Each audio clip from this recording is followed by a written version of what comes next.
เทระครูบาสังฆะที่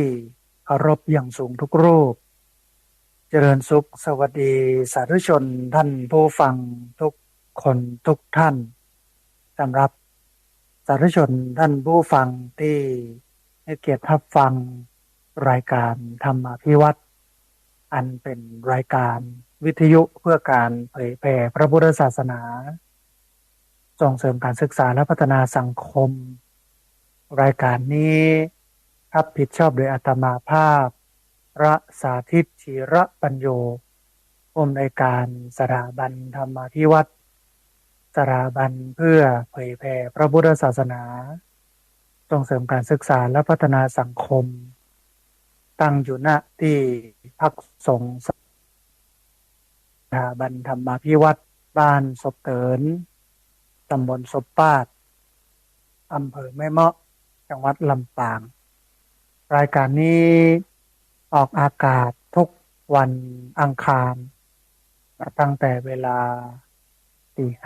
5ไปจนถึง7 โมงเมื่อเจ้าผ่านทางเครือข่ายสถานีวิทยุคลื่นสีขาวเพื่อชาวประชาซึ่งมีอยู่หลายคลื่นหลายสถานีหลายจังหวัดออกอากาศผ่านทาง Facebook Live ซึ่งเป็นไลฟ์สดของสถานีวิทยุวัดไฟหินและบันทึกเทปเอาไปออกอากาศผ่านทางสถานีวิทยุเพื่อการศึกษาและพัฒนาอาชีพเรดิโอเน็ตเวิร์กFM 99.50 เมกะเฮิรตซ์ของวิทยาลัยเทคนิคกฟผแม่เมาะทุกวันศุกร์ตั้งแต่เวลา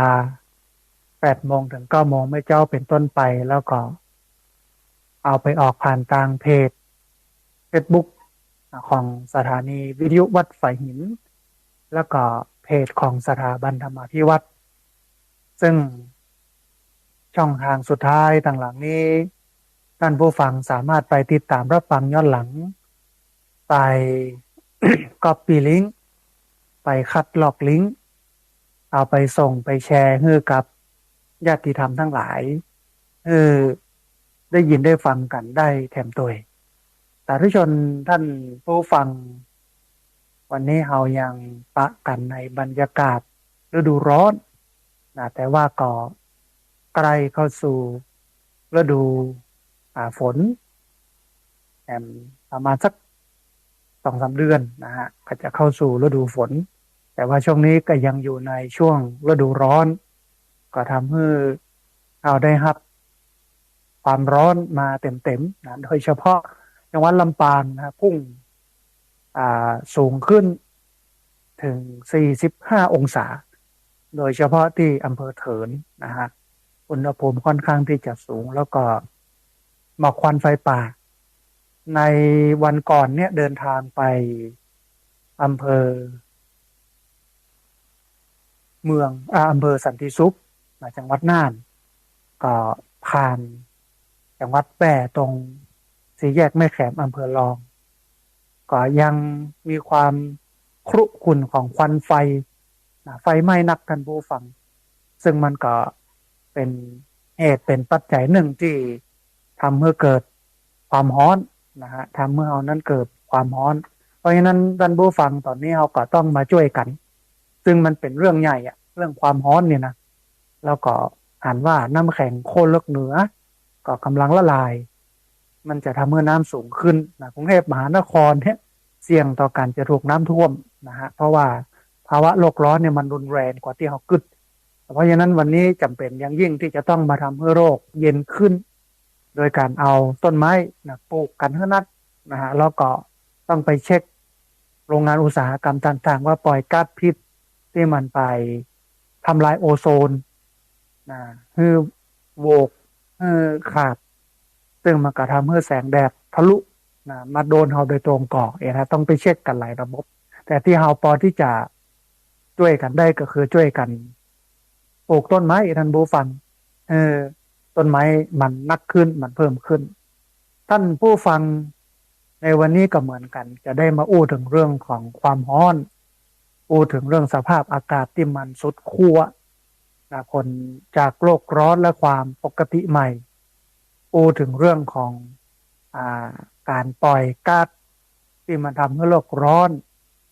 ว่าใครเป็นคนปล่อยอย่างใดนะเขาจะป้องกันแก้ไขอย่างใดก่อนที่จะ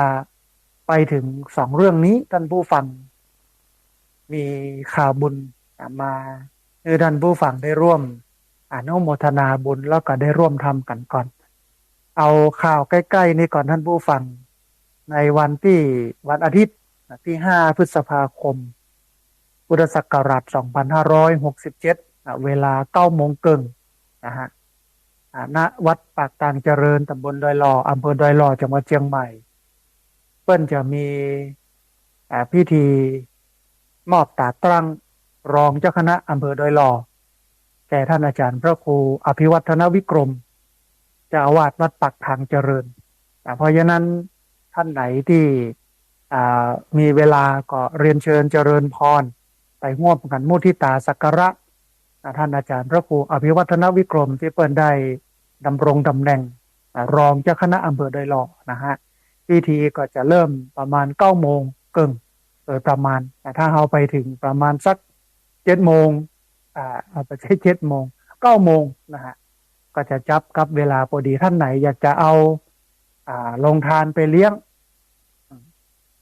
อยากจะมาร่วมสักการะบูชาก็เจริญพรได้มาร่วมบุญกันได้อันนี้เป็นข่าวบุญข่าวแรกที่เอามาให้ท่านผู้ฟังได้ร่วมอนุโมทนาแล้วก็ข่าวบุญข่าวที่2ท่านผู้ฟังพอดีวัดพรหมมงคลท่าล้อตำบลดอยหล่ออำเภอดอยหล่อจังหวัดเชียงใหม่เพิ่นจะจัดพระป่ามหากุศลเพื่อสมทบทุนในการวางศิลาฤกษ์ก่อสร้างพระวิหารในวันอาทิตย์ที่19 พฤษภาคมพุทธศักราช2567เพราะฉะนั้นท่านไหนที่มีเวลาในวันอาทิตย์ที่19 พฤษภาคมพุทธศักราช2567ก็เรียนเชิญเจริญพรได้ไปร่วมทอดพระป่ากันเพื่อสมทบทุนวางศิลาฤกษ์ก่อสร้างพระวิหารวัดพรหมมงคลท่าล้อตำบลดอยหล่ออำเภอดอยหล่อจังหวัดเชียงใหม่วันอาทิตย์ที่19 พฤษภาคมพุทธศักราช2567อันนี้ก็เป็นแห่งข่าวบุญหนึ่งนะฮะข่าวบุญข่าวสุดท้ายท่านผู้ฟังในช่วงระยะเวลานี้อาตมาภาพกำลังระดมทุนในการสร้างห้องสุขาถวายไว้ในพระพุทธศาสนาจำนวน5 ห้องกว้าง2 เมตรยาว4 เมตรนะฮะ5 ช่องสร้างต่อจากอาคารหลังเดิมนะฮะราคาที่จะสร้างเนี่ยพอดีคือช่างอบต.เปิ้นมาวิเคราะห์ค่าใช้จ่ายใช้เหล็กที่เส้นใช้ทรายใช้ปูนนะฮะอย่างใดระบบสุขภัณฑ์ห้องน้ำเป็นโซนเปียกเป็นโซนแห้งมีติล้างหน้าอย่างต่างๆเนี่ยราคาห้องละ 68,000 บาทรวมค่าก่อสร้างทั้งสิ้นก็จำนวน 341,981 บาท 40 สตางค์ท่านผู้ฟังที่ติดตามรับฟังอยู่ก็สามารถได้มาร่วมทำบุญกันได้ตามกำลังศรัทธาท่านผู้ฟังห้องน้ำที่จะสร้างนี้สำหรับใช้ในการปลดทุกข์แล้วก็สร้างสุขแก่ผู้มาร่วมทำบุญแล้วก็ร่วมทำกิจกรรมต่างๆของที่พักสงฆ์ทั่วทุกสารทิศนะฮะหน้าที่พักสงฆ์สถาบันธรรมภิวัตรบ้านศพเตินตำบลศพปาดอำเภอแม่เมาะจังหวัดลำปางท่านใดอยากจะมาร่วมทำบุญก็ด้วยตัวเองเนาะมาด้วยตัวเองมาพบกันเนี่ยก็เจริญพรโทรเข้ามานัดหมายกันก่อนที่เบอร์064-125-4122เบอร์064-125-4122โทรมานัดมาหมายกันก่อนเพราะว่าเราค่อยได้มีเวลาอยู่สำนักแต่ว่าถ้านัดหมายกันก็จะอยู่นะถ้าบ่ได้ติดกิจภาระธุระที่ไหนนะฮะอย่างวันเนี้ยวันที่30เนี่ยก็จะเดินทางไปรัฐสภามีประชุมวันพรุ่งนี้วันที่1อู้ถึงเรื่องของพระพุทธศาสนาอู้ถึงเรื่องของคณะสงฆ์ นี่นะฮะเพราะนั้นก็โทรเข้ามาแจ้งกันก่อนนัดหมายกันก่อนถ้ามาแบบเซอร์ไพรส์เนี่ยก็จะเจอเซอร์ไพรส์นะก็คือเบอร์ยูนะฮะที่เบอร์0641254122เบอร์0641254122หรือเบอร์0848086223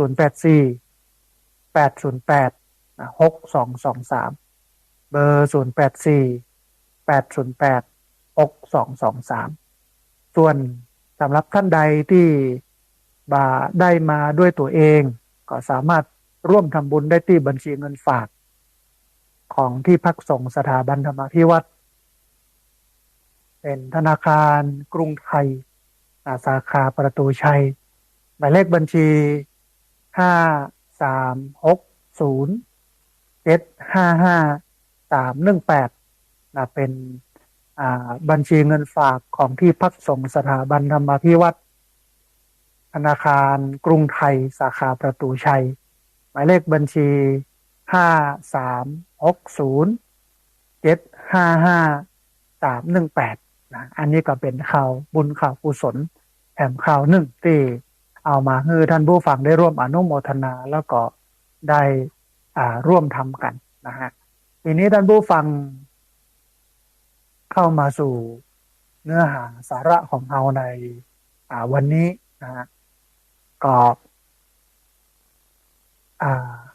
อู้เอ่ยกันถึงเรื่องความร้อนซึ่งมันก็จำเป็นต้องมาตื่นตัวกันในวันนี้ท่านผู้ฟังเพราะว่าปีนี้มันนักมันวิกฤตกว่าทุกปีที่ผ่านมามันทำให้เรานั้นได้กึดเติงหาถึงเรื่องราวที่จะทำให้โลกนะมันเย็นลงทำให้โลกนะมันดีขึ้นเพราะว่าวันนี้เนี่ยวันวิกฤตนะฮะพอจากสถานการณ์โลกมันสุดขั้วสุดเวียนแตะนะอย่างประเทศที่อยู่ทะเลทรายนะอย่างประเทศดูไบอยู่ทะเลทรายว่าน่าเชื่อว่าน้ำจะท่วมทะเลทรายแล้วก็กึดมาเสมอว่าเวลาน้ำมันฝนมันตกที่ทะเลทรายมันก็คงจะซึมเข้าไปในทราย มันก็คงจะซึมเข้าไปในทรายนะมันก็คงน้องท่วมนักนะแต่ปรากฏว่าที่ผ่านมาเนี่ยประเทศซาอุดิประเทศดูไบมันทำให้เราหันว่าโอ้มันไม่ใช่อย่างที่เราคิดรถยนต์หลายคันถูกทรายนะถูกน้ำถูกทรายพัดไปจมลงไปในทรายตึกรามบ้านช่องเนี่ยก็ได้รับความเสียหายเยอะพอสมควรในประเทศดูไบและเป็นประเทศที่เจริญด้วยเศรษฐกิจเศรษฐีเพิ่นเยอะเพราะว่าเพิ่นเป็นเศรษฐีน้ำมันเพิ่นมีน้ำมันเพิ่นมี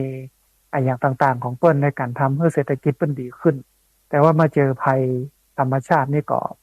นักแก่นะแล้วก็ประเทศจีนบอกว่ามณฑลไหนจำมาได้นะพายุทอร์นาโดถล่มพัดบ้านจองห้องหอลุเสียหายแหมขั้วหนึ่งขั้วโลกเหนือที่มันมีหิมะเยอะหิมะก่อนละลายหิมะก่อนละลายเพราะว่าอุณหภูมิมันสูงขึ้นถึง40องศามันทำให้น้ำทะเลมันจะเพิ่มขึ้นแล้วก็จะไหลเข้ามาสู่บ้านเรากรุงเทพมหานครหมู่บ้านที่อยู่ใกล้กับทะเลเนี่ยมีความเป็นไปได้สูงที่จะถูกน้ำท่วมในอนาคตข้างหน้าแล้วก็แห่งมิติหนึ่งแห่งมุมหนึ่งปรากฏว่าอุณหภูมิสูงขึ้นโดยเฉพาะเอเชียตะวันออกเฉียงใต้มาตั้งประเทศไทยประเทศลาวประเทศพม่าประเทศมาเลเซียอินโดนีเซียฟิลิปปินส์อย่างพวกเนี้ยแต่ว่าก็เห็นในแชทในประเทศในแชทนะในโซเชียลว่าประเทศอย่างบอกงูนะจำไม่ได้แบบไม่แน่ใจว่าเป็นฟิลิปปินส์ก่อเองนะอุณหภูมิสูงถึง50องศาเซลเซียสซึ่งวันเนี้ยมันต้องยอมรับว่ามันวิกฤตคนทั้งหลายที่อยู่บนโลกนี้ถ้าแบบอยากตายซึ่งที่จริงในห่วงเวลานี้ก็ตายไปเยอะเพราะโรคลมแดดหรือว่าโรคฮิสโตกนะฮะบ่ดื่มน้ำเยอะดูตากแดดเยอะมันก็ทำให้แดดเผาทำให้ร่างกายมันเหือดแห้งมันร้อนก็สลบไปเลย นะเป็นอัมพฤกษ์อัมพาตหรือเสียชีวิตไปเลยมีแผ่วพระพระเสียชีวิตมรณภาพด้วยโรคลมแดดโรคฮิสโตกน่ากลัวมากท่านผู้ฟังวันนี้น่าจำเป็นจะต้องอู้กันให้มันเป็นวาระแห่งชาติคือรัฐบาลที่มีหน้าที่รับผิดชอบเนี่ยลุกขึ้นมารณรงค์ลุกขึ้นมาเอางบประมาณไปให้คนทั้งหลายปลูกต้นไม้ทำแนวกันไฟทำฝายกั้นน้ำโดยเฉพาะฝายแมวหรือว่าเช็คแดมสร้างทำกันอย่างกันแล้วก็วันก่อนได้ไปกราบท่านอาจารย์พระครูสุจินต์นันทกิจเจ้าคณะอำเภอสันติสุขจังหวัดน่านก็ได้ไปเห็นฝายแกนดินซีเมนต์นะเป็นสร้างฝายกักน้ำไว้ถ้าน้ำมาเยอะก็จะล้นออกไปให้กับพี่น้องทางหลังนะฮะฝายแกนดินซีเมนต์เนี่ยเป็นฝายที่ขุดลงไปใต้ดินลึกประมาณ3 เมตรน้ำปกติเนี่ยมันหน้าแล้งมันอยู่ใต้ดินแต่พอขุดฝายแล้วก็เทปูนใต้ดินไว้แล้วก็ทำสูงจากท้องน้ำมานิดหนึ่งนะฮะมันเจอปูนเวลาน้ำมันไหลไปทางพื้นมันเจอปูนมันก็ไปบ่ได้ทีนี้ว่าไปบ่ได้เนี่ยท่านผู้ฟังมันก็ปุ๊ขึ้นมาทางบนเป็นน้ำใสไหลเย็นเลยทีเดียวเรื่องโมเนี้ยเป็นเรื่องที่สำคัญที่คนทั้งหลายจะต้องตื่นตัวกันแน่นอนว่าระยะสั้นในการแก้ไขปัญหาก็คือไปซื้อพัดลมมาถ้าคนมีตังค์เล็กๆน้อยๆถ้าคนมีตังค์เยอะก็ซื้อแอร์มาเครื่องปรับอากาศมาติดมาใจนะฮะแต่ว่ามันก็คงจะหนาวตอนสิ้นเดือนค่าไฟจะทะลุสูงขึ้นตอนสิ้นเดือนเพราะว่ามันจะมาเก็บค่าไฟตอนสิ้นเดือนมันก็ทำให้เฮาหนาวแห่งรอบนึงคือหนาวค่าไฟนะฮะเนี่ยเรื่องโมนี้ท่านผู้ฟังเป็นเรื่องที่น่าจะเอามาอู้กันผู้คนทั้งหลายตื่นตัวแล้วก็โดยเฉพาะช่วงนี้เราเจอความร้อนอยู่แล้วบอกควันไฟป่าเนี่ยควรจะลดลงนะฮะควรจะเอาวัสดุที่มันเหลือใช้มันเป็นเศษซากการเกษตรเนี่ยแทนที่จะเผามันเนี่ยก็เอามามักเอามามักให้มันเป็นปุ๋ยแล้วก็เอามาใช้ประโยชน์ท่านผู้ฟังนะฮะเอามาใช้ประโยชน์เอามาใส่ต้นไม้ต้นตอกปลูกต้นไม้ให้มันปุขึ้นที่จริงวัดเนี่ยควรจะร่มเย็นวัดเนี่ยควรจะร่มรื่นนะเพราะว่าอารามหรือวัดเนี่ยมาจากคำว่าร่มรื่นร่มเย็นแต่บางวัดเข้าไปแรงร้อนมากเพราะว่าไปเทปืนมดไปปูตัวนอนมดนะฮะมันก็เลยทำให้อากาศความเย็นความอย่างตั้งปืนมันปุขึ้นมาบ่ได้มันก็เลยทำให้เกิดความร้อนแต่ว่าวัดนั้นก็ใช้แอร์ไปนะไปนักในก้าไฟนะก้าไฟกับแปลงเนี่ยคือสิ่งที่เราจะต้องกึดกันนะว่าให้เราจะเนี่ยอย่างใดให้สำนักให้วัดให้บ้านให้ชุมชนให้โลกให้ประเทศเนี้ยมันเย็นขึ้นมันดีขึ้นนะฮะทีนี้ท่านผู้ฟังมันมีบทความที่น่าสนใจอยู่2 บทความบทความแรกอู้ถึงเรื่องของนั้นคนรวยที่สุด 1% ปล่อยก๊าซทำโลกร้อนเท่ากับคนจนที่สุด 66% ของโลกน่าสนใจท่านผู้ฟังบทความเนี้ยเรียบเรียงโดยอาจารย์วิทิตบรมพิชัยชาติกุลเปิ้ลได้เรียบเรียงรวบรวมบทความโดยการทำงานวิจัยออกมาแล้วก็น่าสนใจอย่างมากนะฮะท่านผู้ฟังรายงานใหม่จากสถาบันสิ่งแวดล้อมสต็อกโฮล์มออกเฟรมเปิ้ลเผยให้หันว่าผู้คนจำนวน77 ล้านคนที่เป็นคนรวยที่เป็นคนที่มีรายได้นักที่สุดของโลกปล่อยก๊าซเรือนกระจกเท่ากับคนที่มีรายได้น้อย5.11 พันล้านคนท่านผู้ฟังแม้ว่าการต่อสู้กับวิกฤตสภาพอากาศจะต้องใช้ความร่วมมือ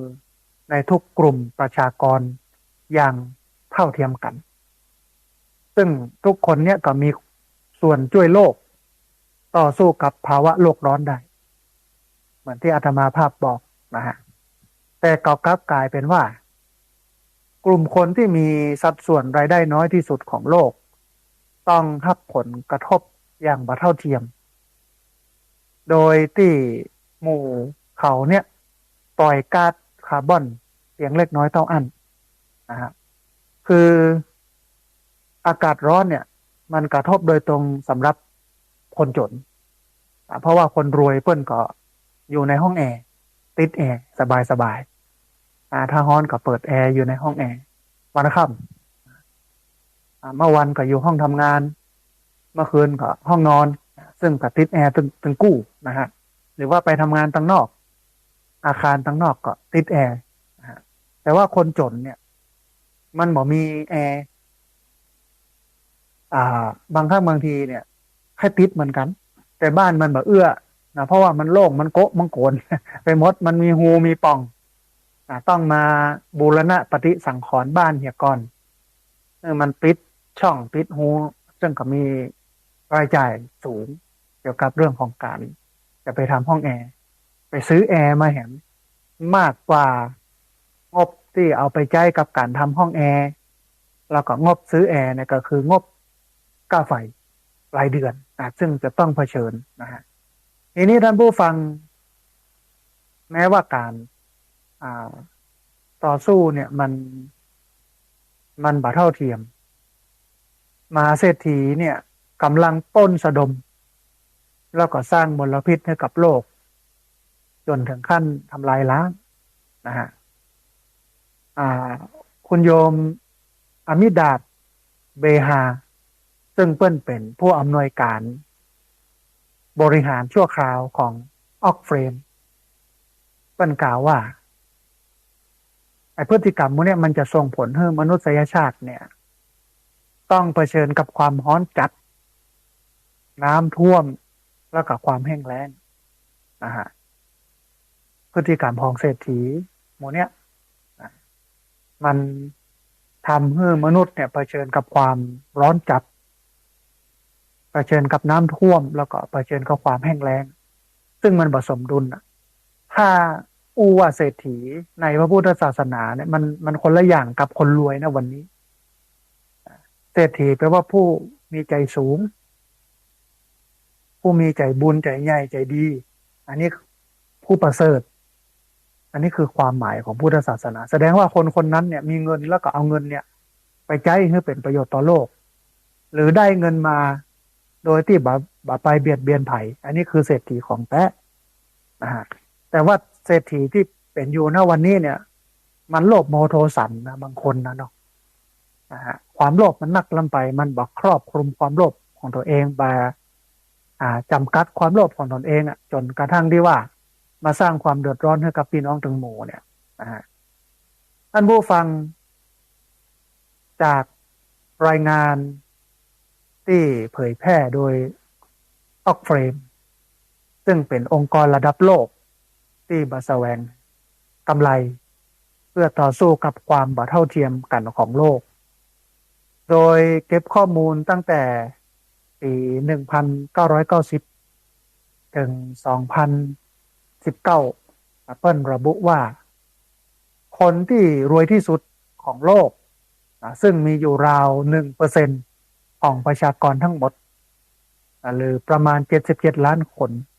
โดยคิดจากเกณฑ์ระดับรายได้ที่ปรับเลื่อนไปตามแต่ละพื้นที่ตามความเหมาะสมตัวอย่างเช่น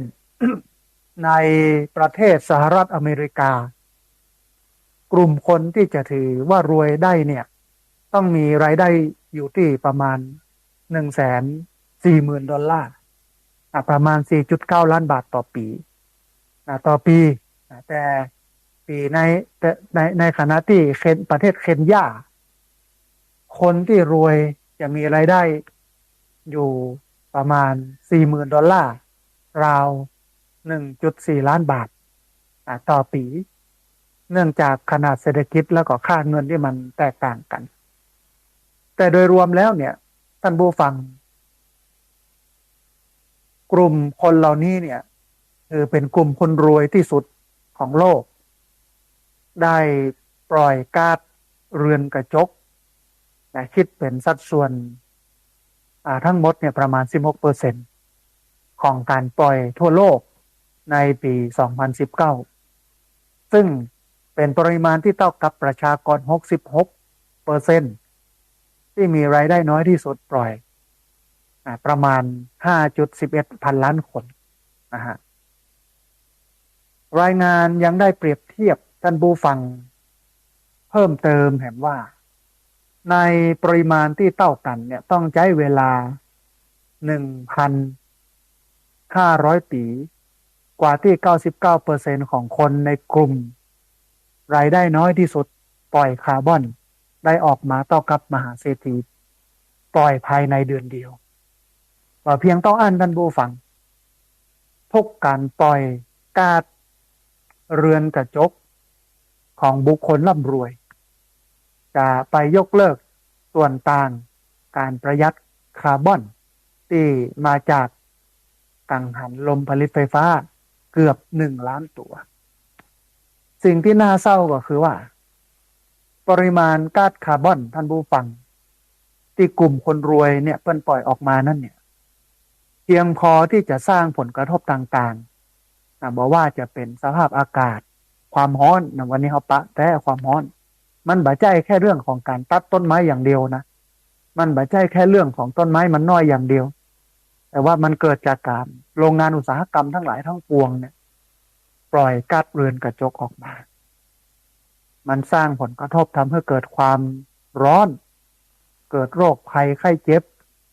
กับกลุ่มคนที่มีรายได้น้อยเป็นโรคฮิสโตรกโรคลมแดดเสียชีวิตเกิน 1.3 ล้านคนต่อปีรวมทั้งทำให้ประเทศรายได้น้อยมีคนเสี่ยงเสียชีวิตจากน้ำท่วมด้วยความที่ธรรมชาติมันบ่สมดุลเนี่ยมากกว่าถึงจำนวน7 เท่าและก็ที่สำคัญที่สุดเนี่ยปริมาณคาร์บอนนั้นสูงเกินระดับเป้าหมายในข้อตกลงปารีสถึง22 เท่าท่านผู้ฟังออกเฟรมเนี่ยได้แสดงเนื้อหาโดยตรงว่าภาวะโลกร้อนนั้นเนี่ยเกิดขึ้นอย่างบ่เท่าเทียมในทุกด้านแต่กลุ่มคนรวยที่ปล่อยหนักที่สุดกับได้รับผลกระทบน้อยที่สุดเนื่องจากว่าสถานการณ์เนื่องจากว่าสามารถใช้เงินที่มีอยู่เนี่ยบรรเทาผลกระทบที่มาถึงตัวได้แต่กลุ่มคนที่มีรายได้น้อยต้องนำเงินที่มีอยู่น้อยเนี่ยไปใช้กับปัญหาความร้อนที่เกิดขึ้นจนยิ่งทำให้คนจนลงมากกว่าเดิมรายงานจึงได้เรียกร้องเมื่อมีการเก็บภาษีคนรวยเพื่อลดช่องว่างดังกล่าวมันหันได้ชัดนะท่านผู้ฟังคือหน้าร้อนเนี่ยมันกระทบจริงทั้งหมดทุกสถานะทางสังคมแต่ว่ามันนักมันน้อยต่างกันคนรวยเปิ้นก็บ่เดือดร้อนอย่างนักเปิ้นอยู่บ้านติดแอร์นะฮะส่วนคนจนเนี่ยบ่ได้ติดนะมันก็ร้อนไปซื้อพัดลมมาไปซื้อไฟมาก็เปลืองต้นทุนนะฮะเนี่ยมันหันได้ชัดว่า คนจนได้รับผลกระทบมากในส่วนของหน้าร้อนแล้วก็เสียชีวิตเริ่มเยอะขึ้นนะฮะท่านผู้ฟังการบักเก็บภาษีความมั่งคั่งมันทำให้คนรวยที่สุดเนี่ยปล้นทุกอย่างไปจากเขาทำลายโลกของเขาแล้วก่อนทำลายระบบประชาธิปไตยคุณโยมเบฮาเปิ้ลกล่าวว่าเขาต้องสร้างการเชื่อมต่ออย่างชัดเจนการเก็บภาษีจะเปลี่ยนโอกาสของเราในการจัดการกับทั้งความบ่เท่าเทียมแล้วก็วิกฤตสภาพอากาศนะฮะคือถ้าเก็บภาษีคนรวย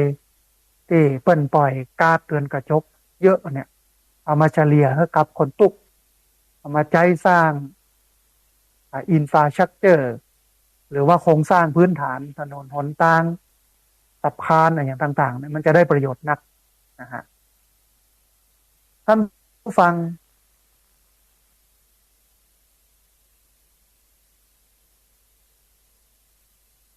รายงานก็ได้ระบุลดความบ่เท่าเทียมกันอย่างมากเงินภาษีที่เก็บจากคนรวยจะถูกนำไปกระจายรายได้ทั่วโลกเพื่อให้กลุ่มคนที่ยากจนเนี่ยได้มีรายได้ขั้นต่ำต่อวันที่25 ดอลลาร์หรือประมาณ875 บาทของเขายังบ่ถึงกำเตื้อท่านผู้ฟังตอนนี้รายได้ขั้นต่ำสูงสุดของเขาก็อยู่ที่400บางจังหวัดที่เปิ้ลนำร่องส่วนจังหวัดอื่นๆทั่วไปก็300เหมือนเดิมนะฮะก็ขึ้นเป็นประมาณ3 เท่าของรายได้ขั้นต่ำของประเทศที่เปิ้ลเจริญแล้วนะฮะประเทศที่เปิ้ลเจริญแล้วเนี่ยรายได้ขั้นต่ำมันอยู่ที่5 ดอลลาร์สหรัฐอเมริกาหรือประมาณ875 บาทต่อวันต่อคนนะฮะเนี่ยถ้ามีการเก็บภาษีคนรวยที่ปล่อยก๊าซเรือนกระจกทำให้โลกร้อนเนี่ยแล้วก็นำเงินไปลงทุนกับพลังงานหมุนเวียนเพิ่มขึ้นก็จะกำจัดเชื้อเพลิงที่มันเป็นเชื้อเพลิงฟอสซิลอย่างรวดเร็วที่สุดเพราะว่าการผลิตไฟฟ้าโดยพลังงานฟอสซิลหรือว่าพลังงานถ่านหินเนี่ยมันส่งผลกระทบหลายด้านโดยเฉพาะภาวะโลกร้อนเพราะว่ามันปล่อยก๊าซเรือนกระจกนะฮะทีนี้ท่านผู้ฟังนอกจากจะเอาเงินไปลงทุนกับพลังงานหมุนเวียนแล้วเนี่ยถ้าเก็บภาษีคนรวยเนี่ยมันก็จะสามารถนำเงินไปลงทุนกับด้านการวิจัยต่างๆที่เกี่ยวกับความเป็นอยู่ของมนุษย์แล้วก็ดาวเคราะห์ต่างๆถึงอนาคตอาจจะไปอยู่ดาวดวงอื่นนะฮะรวมถึงทรัพยากรธรรมชาติต่างๆคือโลกได้ดียิ่งขึ้นถ้าเอางบประมาณที่เป็นภาษีอากรเหล่านั้นมาใช้ตอนนี้ท่านผู้ฟังการพังทลายของระบบสภาพอากาศและกับความบ่เท่าเทียมเนี่ยถูกขังอยู่ในวงจรอุบาทนะฮะออกเฟรมเนี่ยเปิ้ลได้หันโดยตรงแล้วว่าผู้คนที่อาศัยอยู่ในความยากจนบอกว่าจะเป็นแม่ยิงบอกว่าจะเป็นละอ่อนชุมชนพื้นเมืองแล้วก็ประเทศทางใต้ทั่วโลกก็ได้รู้สึกถึงผลกระทบต่อสภาพอากาศที่มันรุนแรงอย่างบ่เท่ากันนะฮะโดยเฉพาะเรื่องน้ำตอนนี้ก็เริ่มแล้งฝนบ่ตกมาหลายวันแล้วนะที่ตกก็ตกนักแล้วหันในประเทศจีนหรือประเทศอื่นๆเนี่ยลูกเห็บท่านผู้ฟังก้อนใหญ่ไปใหญ่บอด ก้อนบ่เริ่มเทิมนะฮะใหญ่กว่าลูกกอบก็แล้วกันเด้อหน้าเนาะนะฮะก็เต้าฝ่ามือนะฮะเต้าฝ่ามือลูกเท่าฝ่ามือตกใส่หลังคาถ้าเป็นหลังคากระเบื้องโผล่หมดนะฮะมันก็จำเป็นจะต้องมากึดถึงหลังคาเมทัลชีทที่มันสามารถป้องกันลูกเห็บตกที่มันจะทำให้กระเบื้องโผล่ได้นะฮะซึ่งมันก็เป็นรายจ่ายที่จะต้องจ่ายเอามาเดือดร้อนตัวเก่าแฮมนะฮะหมู่เนี้ยพระอาตมาภาพมองว่ามันเป็นวิกฤตของโลกความร้อนเนี่ยมันเป็นเรื่องใหญ่สุดนะทำกิจกรรมทำอะไรอย่างต่างๆเนี่ยลำบากบ่ค่อยสะดวกเพราะว่าช่วงนี้กับปิดตัวบ่ค่อยยะอย่างต่างๆเพราะว่ามันร้อนภาวะโลกร้อนมันร้อนจริงๆนะฮะมันส่งผลกระทบจริงๆแต่ว่าในทางพระพุทธศาสนาเพิ่นก็มีแนวทางแก้แต่ว่าจะถึงแนวทางแก้เนี่ยก็ต้องถึงปัญหาก่อนแต่ที่เรารู้ว่าความเหลื่อมล้ำแล้วก็ที่สำคัญคือคนที่มั่งคั่งที่สุดในโลกคนที่รวยที่สุดในโลกที่มีอุตสาหกรรมเนี่ยที่มีโรงงานอุตสาหกรรมเนี่ยก็ปล่อยก๊าซเรือนกระจกออกจากโรงงานอุตสาหกรรมนั้น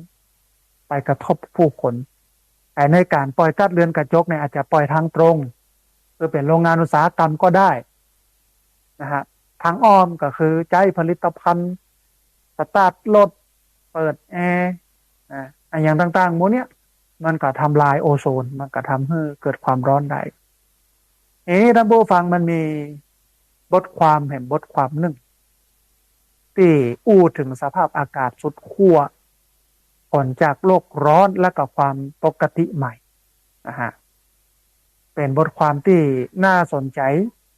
น่าศึกษาน่าเรียนรู้น่าเอาไปพอไปก่อยนะฮะรอบนี้เนี่ยสำนักงานสนับสนุนส่งเสริมสุขภาพหรือว่าสสสเพิ่นเอามาลงไว้ในเว็บไซต์ของสสสท่านผู้ฟังนะเปิ้นบอกว่าสภาพอากาศสุดขั้วก็คือสภาวะอากาศที่รุนแรงผิดปกติจนอาจก่อให้เกิดผลกระทบร้ายแรงต่อชุมชนส่งผลกระทบร้ายแรงต่อระบบการเกษตรรวมทั้งก่อให้เกิดผลกระทบร้ายแรงต่อทั้งระบบนิเวศทางธรรมชาติเป็นยกตัวอย่างเนาะเช่นคลื่นความร้อนอันแรกอันที่สองคือฝนตกรุนแรงอันที่สามพายุทอร์นาโดอันที่สี่คือพายุหมุนเขตร้อนอันที่ห้าคือน้ำท่วมเป็นต้นอันนี้คือสภาพอากาศที่มันสุดขั้วนะฮะที่ร้อนก็ร้อนที่ฝนตกก็ตกนะฮะมันผสมดุลกันที่น้ำท่วมก็ท่วมที่แล้งก็แล้งเนี่ยท่านผู้ฟังประเทศไทยเนี่ยถูกจัดอยู่อันดับที่9ของประเทศที่มีความเสี่ยงต่อผลกระทบจากการเปลี่ยนแปลงสภาพภูมิอากาศไม่ว่าจะเป็นคลื่นความร้อนฝนตกรุนแรงแล้วก็น้ำท่วมภัยแล้งที่ยืดเยื้อแล้วก็เรื่องของไฟป่าสภาพอากาศสุดขั้วท่านผู้ฟัง มันเริ่มเกิดขึ้นเมื่ออุณหภูมิเฉลี่ยของโลกเพิ่มสูงขึ้นโดยในช่วง10 ถึง 20 ปีที่ผ่านมาเนี่ยชาวโลกประสบกับคลื่นความร้อนความแห้งแล้งไฟป่าน้ำท่วมใหญ่พายุหมุนเขตร้อนหรือว่าอื่นๆเนี่ยบ่อยขึ้นรุนแรงขึ้นผิดปกติขึ้นว่าเป็นไปตามฤดูกาลแล้วก็คาดการได้ยากขึ้นในกรณีที่แย่ที่สุดก็คือสภาพภูมิอากาศจะเปลี่ยนแปลงจนบ่สามารถที่จะกลับไปเหมือนเดิมได้แห่งแต่คิดว่า200 ปีเนี่ยประเทศไทยเนี่ยอาจจะเป็นทะเลทรายแล้วประเทศทะเลทรายเนี่ยอาจจะฟื้นคืนมีต้นไม้ก็ได้นะฮะท่านผู้ฟังในบทความเนี่ยเพื่อนบอกว่าเจ้าวันหนึ่ง เมื่อแงนมองท้องฟ้าชาวกรุงเทพอาจจะตกใจมาได้กับเมฆสีดำทะมึนแล้วก็บานานต่อมาฝนก็ตกลงมาอย่างหนักจากเหตุการณ์ที่เกิดขึ้นในเดือนสิงหาคม2565นี้ผู้สันทัดกรณีเป็นชี้ว่าเมฆสีดำทะมึนที่หันนั่นก็คือเมฆโลกร้อนแล้วก็การปรากฏตัวของเมฆโลกร้อนนี้เป็นสิ่งที่บ่งบอกว่าสภาพอากาศสุดขั้วได้เริ่มต้นขึ้นแล้วนะทีนี้ เมื่อหันไปสำรวจพอทั่วโลกก็จะปะว่ามีหลายสาเหตุที่เกิดขึ้นแล้วก็บ่งบอกว่ามนุษยชาติกำลังเผชิญอยู่กับสภาพอากาศสุดขั้วที่มีหลักฐานระบุว่าสภาพอากาศเลวร้ายนี้เนี่ยมีความเชื่อมโยงกับการเปลี่ยนแปลงสภาพภูมิอากาศอันส่งผลกระทบมาจากการที่มนุษย์คนเฮาเนี่ยปลดปล่อยสารพิษจากการเผาไหม้เชื้อเพลิงซากดึกดำบรรพ์หรือว่าฟอสซิลนักล้ำไปมันทำให้เกิดความร้อนนะมันทำให้ความร้อนเนี่ยถูกเก็บไว้ในชั้นบรรยากาศนับตั้งแต่สมัยปฏิวัติอุตสาหกรรมเป็นต้นมาแล้วก็มีผลทำให้อุณหภูมิโลกเนี่ยมันสูงขึ้น ท่านผู้ฟังเหมือนเดียวกันครับ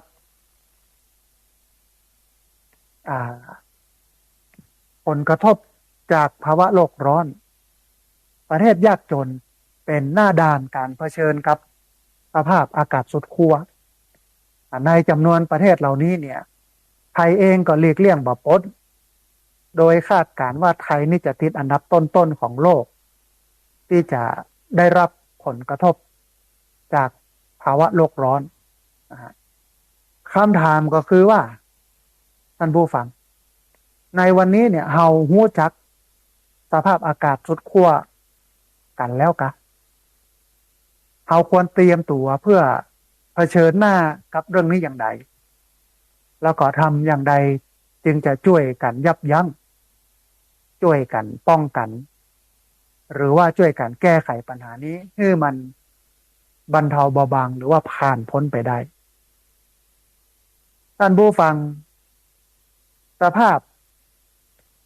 อากาศสุดขั้วก็คือสภาวะอากาศที่มันรุนแรงผิดปกติจนอาจก่อให้เกิดผลกระทบร้ายต่อชุมชนการเกษตรรวมทั้ง ระบบนิเวศทางธรรมชาติส่วนใหญ่เนี่ยมักจะเกิดขึ้นในช่วงเวลาสั้นๆเช่นเป็นวันหรือว่าเป็นสัปดาห์บอกว่าจะเป็นคลื่นความร้อน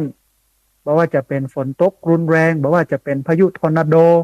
พายุหมุนเขตร้อนน้ำท่วมเป็นต้นนะฮะสภาพอากาศสุดขั้วเนี่ยอาจเกี่ยวข้องกับภูมิอากาศหรือว่าลมฟ้าอากาศโดยอย่างแรกเนี่ยก็จะเกิดขึ้นแล้วก็คงอยู่นานกว่าหรือว่าอาจเกิดขึ้นจากการสะสมมานานของเหตุการณ์ที่เกี่ยวข้องกับสภาพอากาศเช่นภัยแล้งที่เกิดจากฝนแล้งเป็นเวลาเมินหรือว่าไฟป่าที่เกิดจากภัยแล้งที่ยืดเยื้อเป็นต้นนะฮะท่านผู้ฟังนักวิทยาศาสตร์คำจำกัดความสภาพอากาศสุดขั้วด้วยสองวิธีท่านผู้ฟังก็คือวิธีตรวจสอบความน่าจะเป็นหรือโอกาสที่อ่าเหตุการณ์หนึ่งจะเกิดขึ้นในช่วงเวลาหนึ่งหรือว่าด้วยเหตุการณ์หนึ่งเกิดขึ้นโดยผ่านขีดจำกัดเฉพาะเช่นหากขึ้นความร้อนเกิน100องศาฟาเรนไฮต์เกิดขึ้นเป็นเวลาหลายวันเนี่ยในสถานที่ซึ่งโดยปกติอุณหภูมิต่ำกว่า100องศาฟาเรนไฮต์เป็นต้นอันนี้อันแรกพอดีมีโทรศัพท์เข้ามาเดี๋ยวลองหับสายนี้พอก่อนบรรยายจะได้พองเจริญพรสถานีของลำปางเนาะเจริญพรที่อื่นน่าจะได้อยู่เนาะเราต้องสาธุของลำปางฟังบ่ได้เนาะสาธุสาธุแม่สาธุเจริญพรจำได้แม่จำได้ สาธุสาธุแม่นะแม่น้อยตาโทกโทรมาบอกว่าลำปางฟังบ่ได้สัญญาณล้มจังหวัดอื่นๆนะฮะเชียงใหม่ละปูนแต้น่านพะเยาเชียงรายแม่ฮ่องสอนลองโทรเข้ามาในช่วงนี้พอว่าเสียงชัดบ่ชัดอย่างไรนะฮะก็เจริญพรโทรเข้ามาได้แจ้งสัญญาณกันคำหนึ่งตะกี้ไม่น้อยบ้านตัดโคกบอกว่าลำปางสัญญาณล้มนะฮะ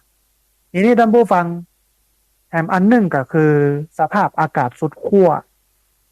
ทั้งคลื่นความร้อนน้ำท่วมฉับพลันไฟป่ารุนแรงหรือว่าอื่นๆเนี่ยมันมีความเชื่อมโยงกันครับการเปลี่ยนแปลงสภาพภูมิอากาศด้วยเป็นผลกระทบจากการเผาไหม้เชื้อเพลิงจากฟอสซิลพอดีมีสายเข้ามาสายหนึ่งเดี๋ยวทับสายนี้ก่อนเปิ้นจะว่าจะได้พ้องเจริญพรสาธุโยมแม่ฟังจากทางใดสัญญาณเป็นได้พ้องแม่เชียงใหม่ชัดเจนเนาะ อ๋อสาธุจำได้ละจำได้ละอนุโมทนาบุญโยมแม่ สาธุสาธุนะบอกว่าเชียงใหม่ชัดเจนดีนะฮะเป็นแต่ลำปางเพราะว่าคลื่นบ่ดีนะฮะคลื่นมีปัญหาอ่าอู้ถึงเรื่องของการเผาไหม้เชื้อเพลิงฟอสซิลมันทำให้มีการสะสมความร้อนไว้ในชั้นบรรยากาศตั้งแต่สมัยการปฏิวัติอุตสาหกรรมเป็นผลทำให้อุณหภูมิมันสูงขึ้นโดยเฉลี่ย1.2องศาเซลเซียสท่านผู้ฟังความร้อนสะสมทำให้เกิดสภาพอากาศสุดขั้วซึ่งจะเกิดขึ้นต่อไปหากบ่มีการลดการปล่อยคาร์บอนไดออกไซด์นะฮะเปิ้นชี้ไปที่สาเหตุท่านผู้ฟังว่าสาเหตุที่การเปลี่ยนแปลงสภาพภูมิอากาศเนี่ยมันทำให้เกิดสภาพอากาศสุดขั้วได้เนี่ยปัจจัยหนึ่งก็คือความร้อนด้วยการเปลี่ยนแปลงค่าเฉลี่ยอุณหภูมิเพียงเล็กน้อยก็สามารถส่งผลกระทบยิ่งใหญ่เช่นในฝั่งตะวันตกของแคนาดาแล้วก็สหรัฐที่ต้องเจอกับคลื่นความร้อนรุนแรงเป็นประวัติการณ์เพราะว่าโดนความร้อนด้วยบริเวณซึ่งมีความกดอากาศสูงมวลอากาศร้อนถูกกดลงแล้วก็กักไว้อยู่ที่หั่นส่งผลให้อุณหภูมิทั้งทวีปเนี่ยมันพุ่งสูงขึ้นนะฮะกลุ่มเครือข่ายกลุ่มเครือข่ายความร่วมมือด้านสภาพภูมิอากาศนานาชาติเปิ่นระบุว่า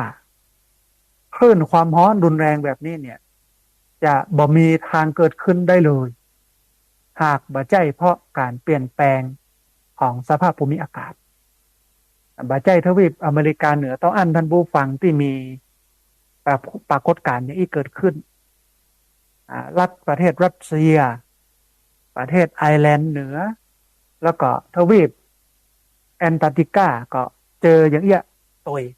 เจอสภาพอากาศอย่างนี้เจอเหตุการณ์อีตัวทีนี้ท่านผู้ฟังเมื่อมีคลื่นความร้อนที่หนักแล้วก็หนากว่าเดิม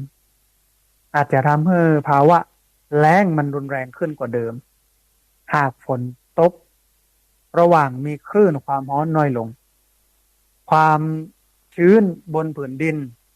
แล้วก็ความแห้งแล้งก็ทำให้น้ำมันเหือดแห้งลงพื้นดินก็ร้อนเร็วขึ้นมันทำให้อากาศร้อนนักขึ้นไปแถมนำไปสู่ภาวะขาดแคลนน้ำขณะที่การเกิดไฟป่ามันรุนแรงมาจากการเปลี่ยนแปลงสภาพภูมิอากาศมันทำให้เกิดความร้อนอย่างยาวนานแล้วก็เกิดขึ้นซ้ำๆท่านผู้ฟังความแห้งแล้งเป็นเชื้อเพลิงทำให้เกิดไฟป่าเช่นในประเทศแคนาดาเนี่ยยิ่งเมื่อเมฆโพโรดิวมูนีนิมมัดปั้นก่อตัวขึ้นเนี่ยมันทำให้เกิดฟ้าผ่ายิ่งกว่าทำให้ไฟลุกขึ้นแถมในไซบีเรียเองเนี่ยก็เกิดเหตุการณ์อย่างอี้เช่นกันท่านผู้ฟังในทศวรรษหลังเนี่ยมีไฟป่าขนาดใหญ่เกิดขึ้นบ่อยโดยไฟป่าขนาด40ตารางกิโลเมตรที่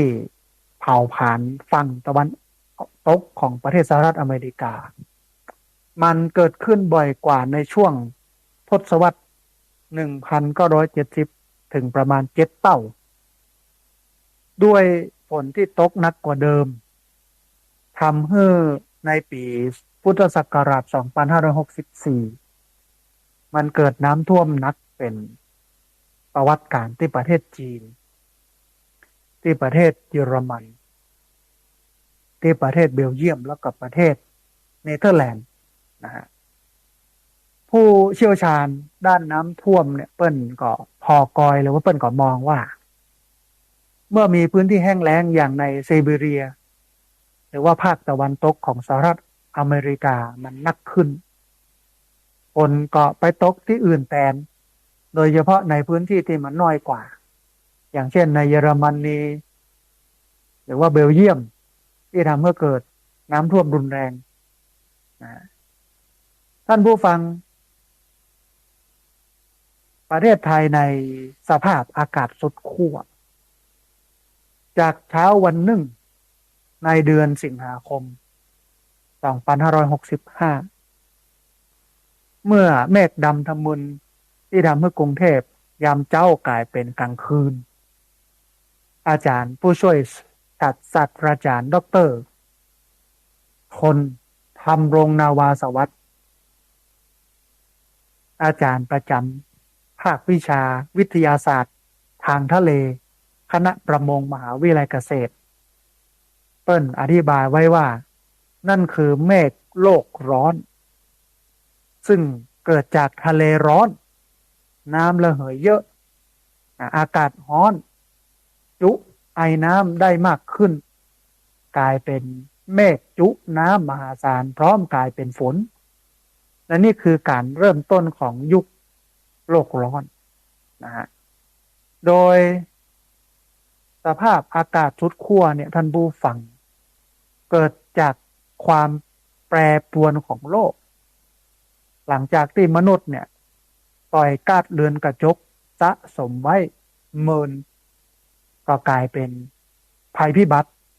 ที่จะสร้างผลกระทบอย่างรุนแรงโดยเฉพาะกับประชากรเปราะบางทางเศรษฐกิจเช่นประเทศปากีสถานซึ่งประสบปัญหามหาอุทกภัยจากฝนตกหนักแล้วก็น้ำแข็งละลายนะฮะทำให้มีผู้เสียชีวิตเนี่ยนับพันกว่านะฮะ33 ล้านคนเนี่ยได้รับผลกระทบแล้วก็พื้นที่ทางการเกษตรนี้เสียหายนะฮะท่านผู้ฟังผลจากสภาพอากาศที่มันสุดขั้วเนี่ยที่หันได้ชัดเจนก็คือคลื่นความร้อนฝนตกรุนแรงแล้วก็น้ำท่วมหนักภัยแล้งที่ยืดเยื้อแล้วก็ไฟป่าสภาพอากาศสุดขั้วเนี่ยท่านผู้ฟังเป็นปัญหาที่ทั่วโลกให้ความสนใจแล้วก็ร่วมกันหาแนวทางจัดการที่ผ่านมาเนี่ยมีความพยายามร่วมกัน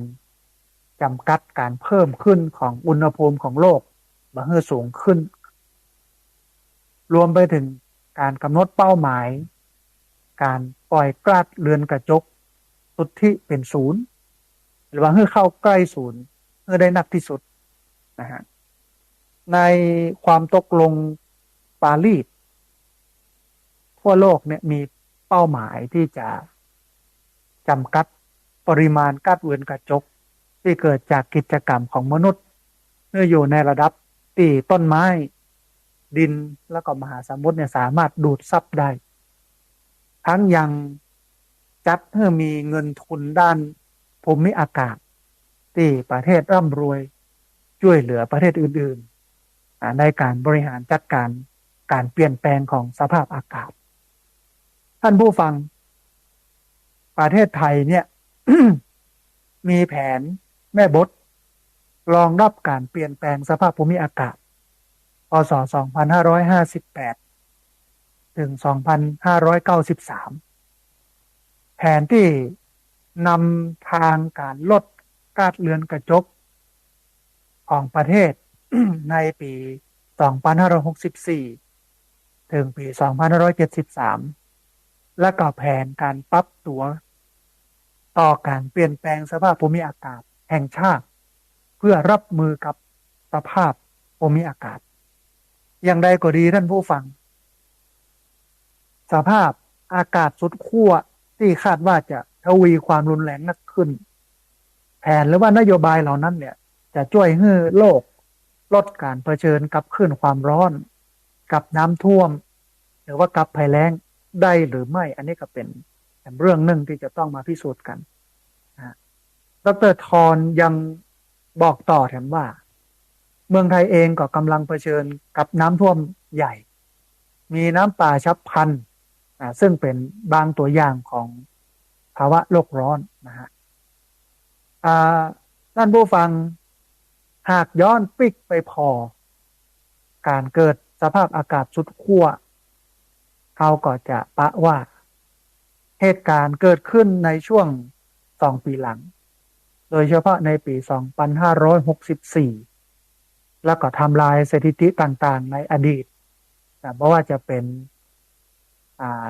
หิมะตกหนักแล้วก็คลื่นความหนาวพบสถิติที่กรุงมาดริดประเทศสเปนยังบ่เคยเกิดขึ้นมาก่อนตั้งแต่ปี2460ต่อมา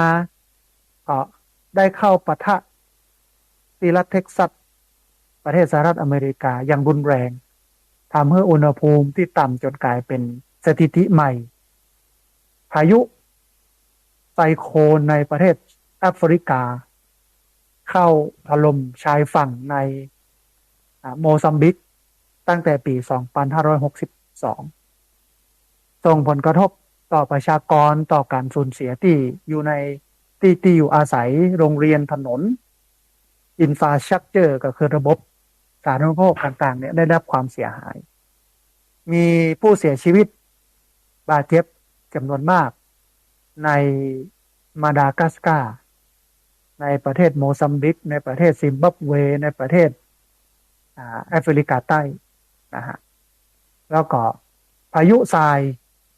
ในปีพุทธศักราช2564เขาจะเห็นข่าวในช่วงนั้นว่าพายุทรายพัดเข้ามาในเมืองมันทำให้กรุงปักกิ่งได้รับผลกระทบจากพายุทรายที่มันรุนแรงในรอบ10 ปีทั้งเมืองถูกปกคลุมไปด้วยฝุ่นสีเหลืองจากการเผาเชื้อเพลิงฟอสซิลรัฐบาลต้องแก้ไข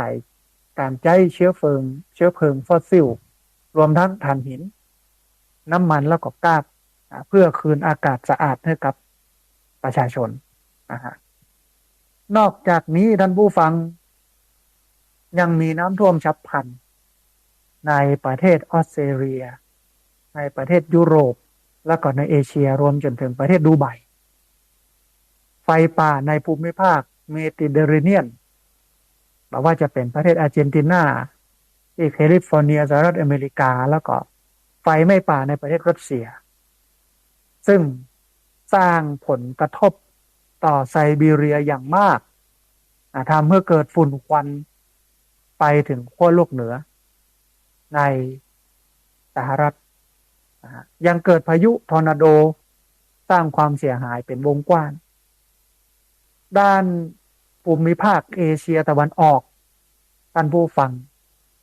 ช่วงปีหลังๆมีสภาพอากาศสุดขั้วเกิดขึ้นหลายเหตุการณ์ในปี2563ประเทศเกาหลีใต้มีมรสุมที่ยาวนานที่สุดในประวัติศาสตร์ผู้เชี่ยวชาญเพิ่นก็กล่าวว่าเหตุการณ์นี้มีความเชื่อมโยงกับการเปลี่ยนแปลงสภาพภูมิอากาศเหตุการณ์น้ำท่วมใหญ่ในประเทศจีนท่านผู้ฟังส่งผลกระทบต่อชีวิตผู้คนกว่าประมาณ38 ล้านคนแล้วก็ก่อให้เกิดความเสียหายทางเศรษฐกิจเกือบ17,000 ล้านดอลลาร์สหรัฐในกรุงโตเกียวท่านผู้ฟังประเทศญี่ปุ่นเกิดพายุฝุ่นมีจำนวนและความรุนแรงที่เพิ่มขึ้น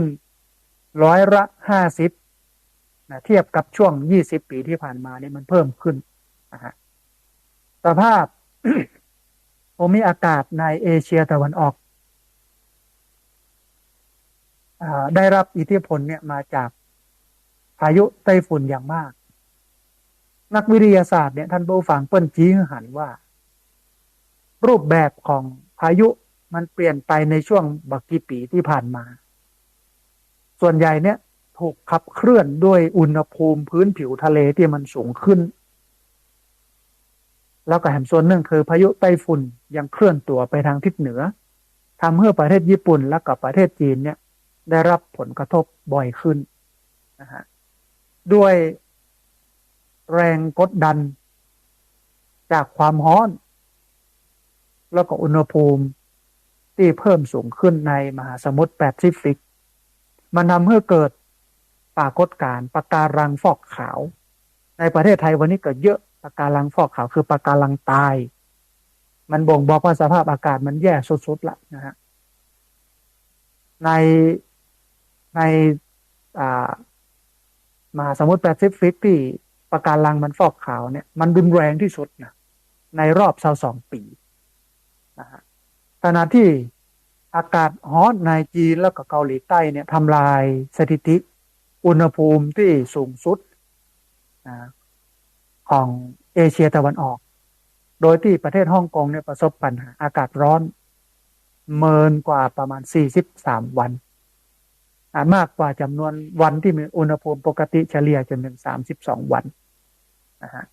ท่านผู้ฟังสภาพ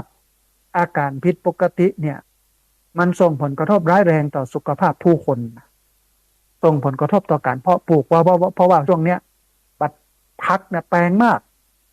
นะฮะบะทั่วบะแตงพริกบะเขือผักกาดผักคะน้ากะหล่ำดอกอย่างนี้ราคาขยับขึ้นสูงมากเลยเพราะว่ามันแรงมันปลูกบ่ค่อยขึ้นอย่างที่วัดของอาตมาภาพที่ศูนย์เรียนรู้เศรษฐกิจพอเพียงส่วนพอเพียงเคียงธรรมสถาบันธรรมาภิวัตน์เนี่ยบ่ค่อยออกเลยบะแตงบะทั่วออกก็ออกน้อยนะฮะเพราะว่าการเพาะปลูกเนี่ยมันยากมันบ่เกิดมันบ่มีนะฮะมันทำให้เกิดความเสียหายในเชิงเศรษฐกิจอย่างมากท่านผู้ฟังมะนาวก็จะน้อยนะเพราะว่าเดี๋ยวจะแล้งมะนาวก็จะแปลงปกติช่วงเนี้ยนะช่วงเมษาเนี่ยช่วงสงกรานต์ที่ฝนตกใบมะขามป้งอึ่งออกเนี่ยแต่ปีนี้บ่ออกสักตัวเพราะว่าฝนบ่ตกแต่ว่าใบมะขามเริ่มป่งแล้วแต่ต้นมะขามต้นหนึ่งนี่นะมีทั้งมะขามแก่มะขามนุ่มมะขามกำลังเป็นดอกก็มี3 ช่วงวัยในต้นเดียวกันมันเป็นเรื่องแปลกปกติมะขามเนี่ยจะสลัดใบสลัดลูกมันออกหมดก่อนหรือว่านักที่สุดก่อนที่มันจะออกใหม่แต่ปรากฏว่าวันนี้ตึงเก่าตึงใหม่ศูนย์อีศูนย์อากันอยู่ฮั่นเพราะมันเป็นเรื่องที่น่ากลัวนะฮะท่านผู้ฟังวันนี้เนี่ยเขากำลังเข้าสู่ความปกติใหม่ของโลกสภาพอากาศสุดขั้วเนี่ยมันเริ่มเกิดขึ้นเมื่ออุณหภูมิเฉลี่ยของโลกเพิ่มสูงขึ้นโดยในช่วง10 ถึง 20 ปีที่ผ่านมาเนี่ยชาวโลกประสบกับคลื่นความร้อนความแห้งแล้งไฟป่าน้ำท่วมแล้วก็พายุหมุนเขตร้อนบ่อยขึ้นรุนแรงขึ้นผิดปกติขึ้นบ่เป็นไปตามฤดูกาลท่านผู้ฟังที่สำคัญที่สุดคือคาดการณ์ที่ยากขึ้นว่ามันจะเกิดเมื่อใดเกิดอย่างใดขึ้นฟังตรงไหนอย่างใดเหมือนที่พยากรณ์อากาศเปิ้นได้มาอ่านให้เราฟังแล้วก่อนในกรณีที่แย่ที่สุดก็คือสภาพภูมิอากาศจะเปลี่ยนแปลงจนบ่สามารถกลับไปเหมือนเดิมได้เห็นดร.เสรีสุภราทิตท่านผู้ฟังเปิ้นเป็นผู้เชี่ยวชาญด้านการเปลี่ยนแปลงสภาพภูมิอากาศและก็ภัยพิบัติเปิ้นได้กล่าวว่าถ้าดูค่าเฉลี่ยที่เกิดขึ้นทุก30 ปีจะเห็นว่าประเทศไทยนี่มีแนวโน้มฝนจะเพิ่มนักขึ้นฝนตกนักขึ้นรวมทั้งมีหน้าแล้งรุนแรงขึ้นถึงจะเจอแล้งบ่อยก็บ่ได้หมายความว่าน้ำบ่ท่วมเลยอนาคตแห่ง100 ปีข้างหน้าก็จะมีโอกาสท่วมนักขึ้นลมฟ้าอากาศสุดขั้วเกิดขึ้นแน่เพิ่นก็บอกว่าสมมุติว่ามีฝนตกหนักที่เคยเกิดขึ้นในรอบ100 ปีในอนาคตฝนตกหนักนี้จะเกิดขึ้นบ่อยขึ้นจนเป็นรอบ10 ปีและที่สำคัญคือกรุงเทพมหานครน้ำท่วมใหญ่อาจเกิดขึ้นบ่อยในทุก10 ปีถ้าภูมิอากาศเปลี่ยนแปลงไปอย่างรวดเร็วอย่างอี้นะฮะมันสอดคล้องกับการศึกษาของโซฟีเลวิสซึ่งเป็นนักวิจัยจากมหาวิทยาลัยแห่งชาติออสเตรเลียท่านผู้ฟังได้สรุปว่าถ้ามนุษย์เนี่ยยังคงปล่อยก๊าซคาร์บอนไดออกไซด์ในอัตราที่เป็นอยู่ในปัจจุบันฤดูกาลที่สุดขั้วจะกลายเป็นเรื่องปกติในเวลา1 ทศวรรษและก็ต่อให้เราพยายามลด คาร์บอนบอกว่าจะด้วยวิธีใดเนี่ยอากาศร้อนจัดอย่างที่เกิดขึ้นระหว่างปี 2558 ถึง 2560 ก็จะกลายเป็นความปกติใหม่ภายในปี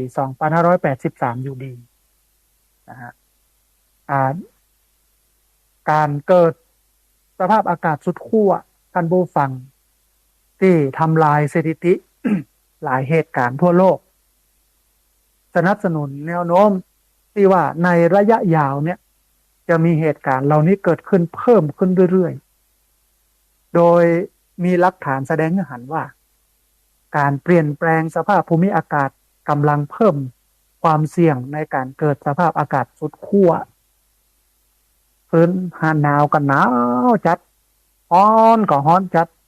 ฝนตกก็ตกจนน้ำท่วมแล้งก็แล้งเนี่ยมันผสมดุลเช่นเดียวกันกับการช่วยบรรเทาการเปลี่ยนแปลงของสภาพภูมิอากาศทุกคน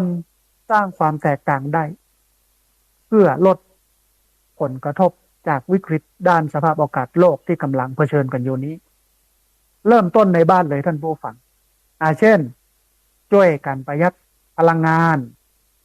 ช่วยกันประหยัดไฟเพราะว่าไฟฟ้าและความร้อนส่วนใหญ่ผลิตจากถ่านหินลิกไนท์ผลิตจากน้ำมันผลิตจากก๊าซ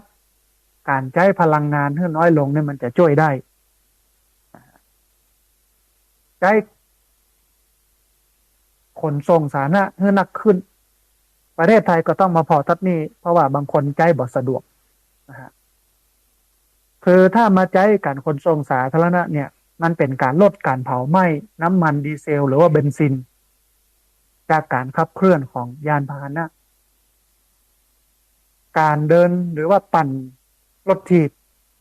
แต่แทนการขับรถเนี่ยจะช่วยลดการปล่อยก๊าซเรือนกระจกมันสำหรับการเดินทางระยะไกลหันมาใช้รถไฟรถประจำทางลดการใช้เครื่องบินที่เป็นยานพาหนะซึ่งมีการเผาไหม้เชื้อเพลิงฟอสซิลจำนวนมากมันทำให้เกิดการปล่อยก๊าซเรือนกระจกในปริมาณนักโตยมา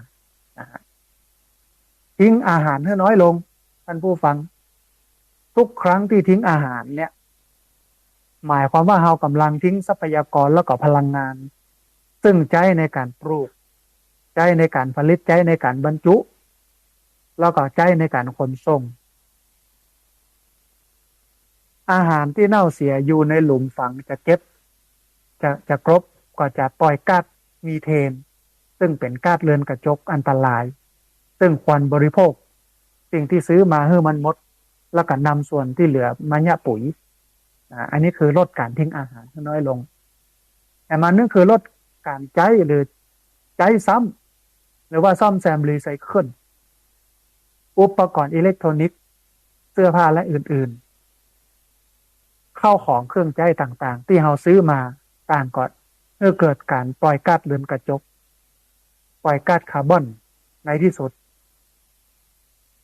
จุดใดจุดหนึ่งของกระบวนการผลิตท่านผู้ฟังเราสามารถปกป้องสภาพอากาศได้ด้วยการซื้อให้น้อยลงใช้ของมือสองซ่อมแซมสิ่งที่ชำรุดหากทำได้และก็รีไซเคิลเป็นต้นท่านผู้ฟังทุกๆเหตุการณ์สภาพอากาศสุดขั้วที่เกิดขึ้นมันทำให้เกิดบทเรียนเกี่ยวกับความเปราะบางของมนุษย์สังคมและก็โลกต่อการเปลี่ยนแปลงสภาพภูมิอากาศดังนั้นท่านผู้ฟังเพื่อลดความเสี่ยง ของโลกแห่งอนาคตการทางออกหนึ่งที่สำคัญก็คือ เราทุกคนเนี่ยต้องมีส่วนร่วมในการลดการปล่อยก๊าซเรือนกระจกรวมทั้งปรับตัวให้เข้ากับการเปลี่ยนแปลงที่จะบ่มีวันเหมือนเดิมไปต่อไปแถมนะฮะอันหนึ่งที่ยากได้ที่สุดก็คือลดการใช้ไฟอาหารผลิตแต่พอดีถึงวันนี้เนี่ยมันเหลือนะอาหารเนี่ยตามโรงแรมต่างๆเนี่ยถ้ากินเหลือถ้าตักมาแล้วบากินเนี่ยเพื่อนก็เอาไปขว้างนะเพื่อนไม่ใช่ว่าเอามาวางไว้ให้แขก คนอื่นกินต่อมันเป็นระเบียบของเพื่อนตามนั้นนะ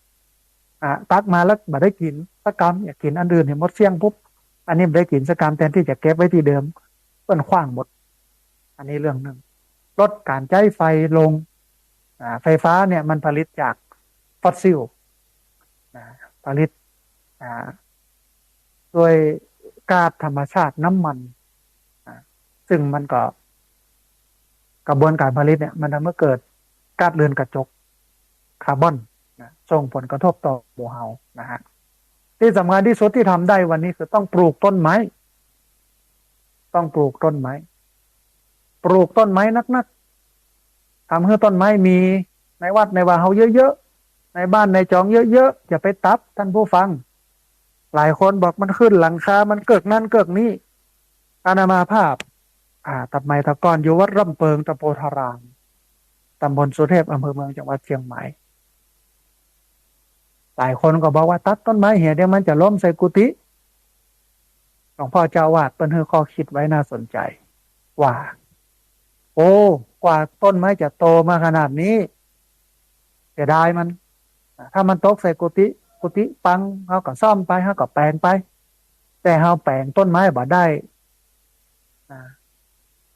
เขาจะเฮือต้นไม้ใหญ่อย่างเงี้ยมาอยู่ในวัดเฮาเนี่ยมันเป็นเรื่องยากเพราะนั้นเมื่อมันมีอยู่แล้วก็อย่าไปคุยมันอย่าไปตัดมันให้มันเป็นออกซิเจนนะฮะอันเนี้ยท่านผู้ฟังในช่วง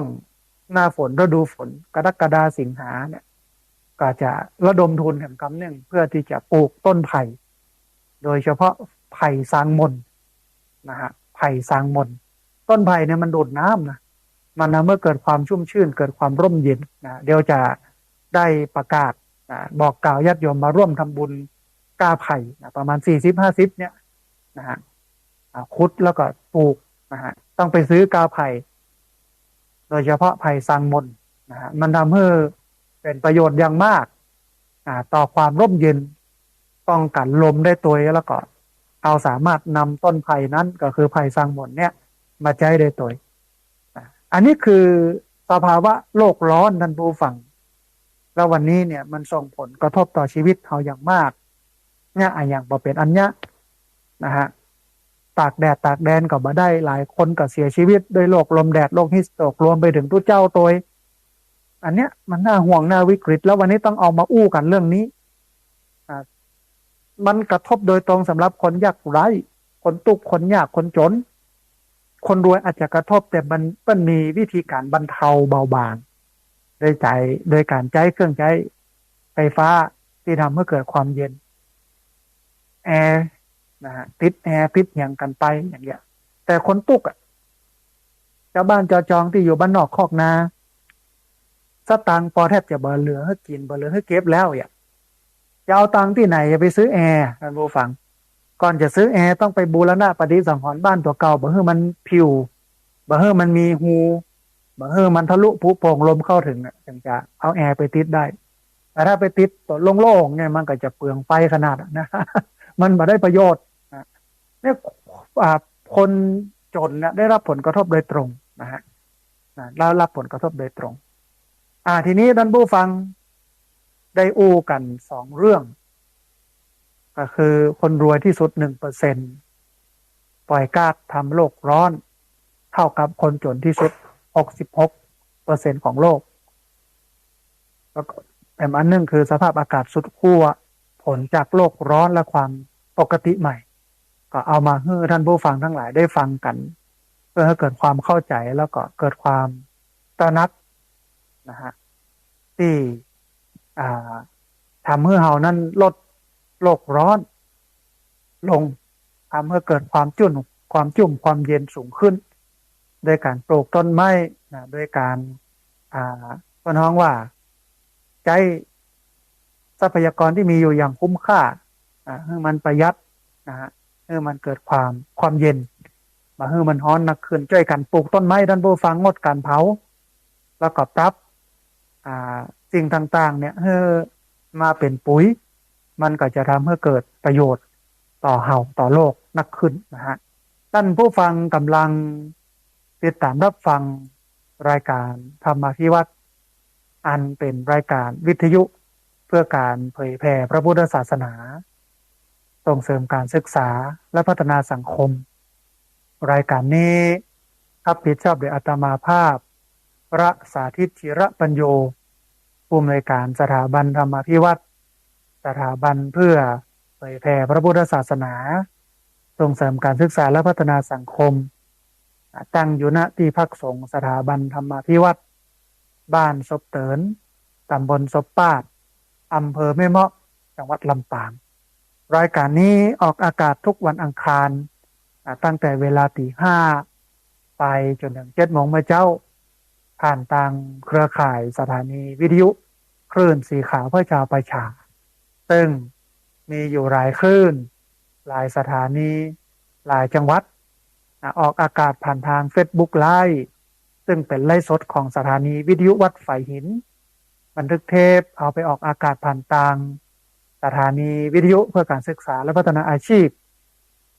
Radio Network FM 99.50 เมกะเฮิรตซ์ของวิทยาลัยเทคนิคกฟผแม่เมาะทุกวันศุกร์ตั้งแต่เวลา 8 โมงถึง 9 โมงเมื่อเจ้าเป็นต้นไปนะฮะแล้วก็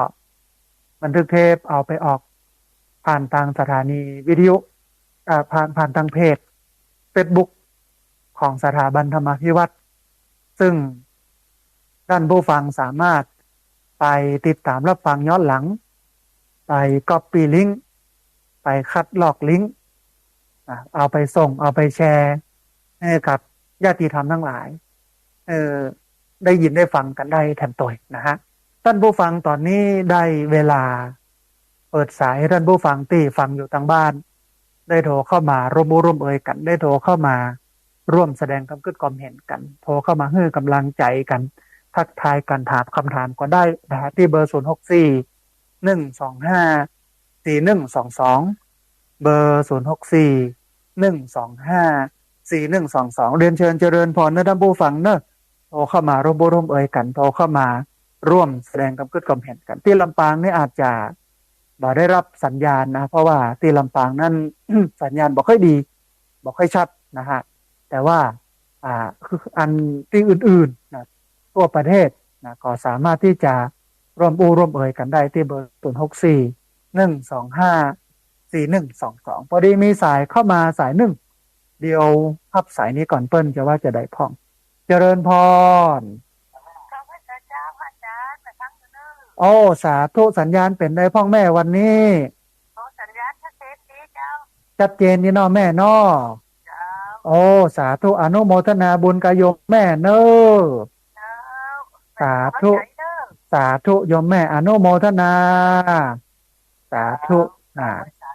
สายแรกโทรเข้ามาบอกว่าสัญญาณชัดเจนดีนะฮะต้องอนุโมทนาบุญกับโยมแม่ตัวที่ติดตามรับฟังแล้วก็โทรเข้ามาให้กำลังใจกันเรียนเชิญเจริญพรเนอะท่านผู้ฟังเนอะที่เบอร์เดียวนะฮะเบอร์ 064 125 4122 เบอร์อื่นบ่ต้องโทรเนอะโทรมาเบอร์เดียวเบอร์ 064 125 4122 เบอร์ 064 125 4122 พอดีมีสายเข้ามาสายหนึ่งเดียวฮับสายนี้ก่อนเปิ้ลจะว่าจะได้พ่องเจริญพรโอ้สาธุอำเภอสำเมิงสัญญาณชัดเจนดีนอแม่นอโอ้อนุโมทนาบุญกับโยมแม่อุ้ยอินเนอะแม่เนอะสาธุแม่อุ้ยอินจากอำเภอสำเมิงจังหวัดเชียงใหม่บ้านทุ่งเรดิฟังจากบ้านทุ่งเรดิโอบอกว่าสัญญาณชัดเจนชัดแจ๋วดีต้องอนุโมทนาบุญนะโยมเนอะนะฮะเวลาเหลืออยู่ประมาณ30 นาทีท่านผู้ฟังวันนี้ได้หลายสายโทรกันเข้ามาเนอะที่เบอร์ 064 125 4122 เบอร์ 064 125 4122 พอดีมีสายเข้ามาสายหนึ่งเดี๋ยวฮับสายนี้ก่อนเพื่อจะว่าจะได้พองเจริญพรเอาสาธุวันนี้สัญญาณชัดเจนดีเนาะเนื้อหาสาระพอต้องว่าถ้าเริ่มจากในบ้านก่อนบ้านถ้าว่าเราจะไปแน่มทางจำใจทั้งหลายเขาให้ของเองนะถ้าเราได้ช่วยกันในหมู่บ้านเพราะว่ายังสร้างบ้านกันนะบางทีเนี่ยต้นไม้ใหญ่ก็นะไปกู้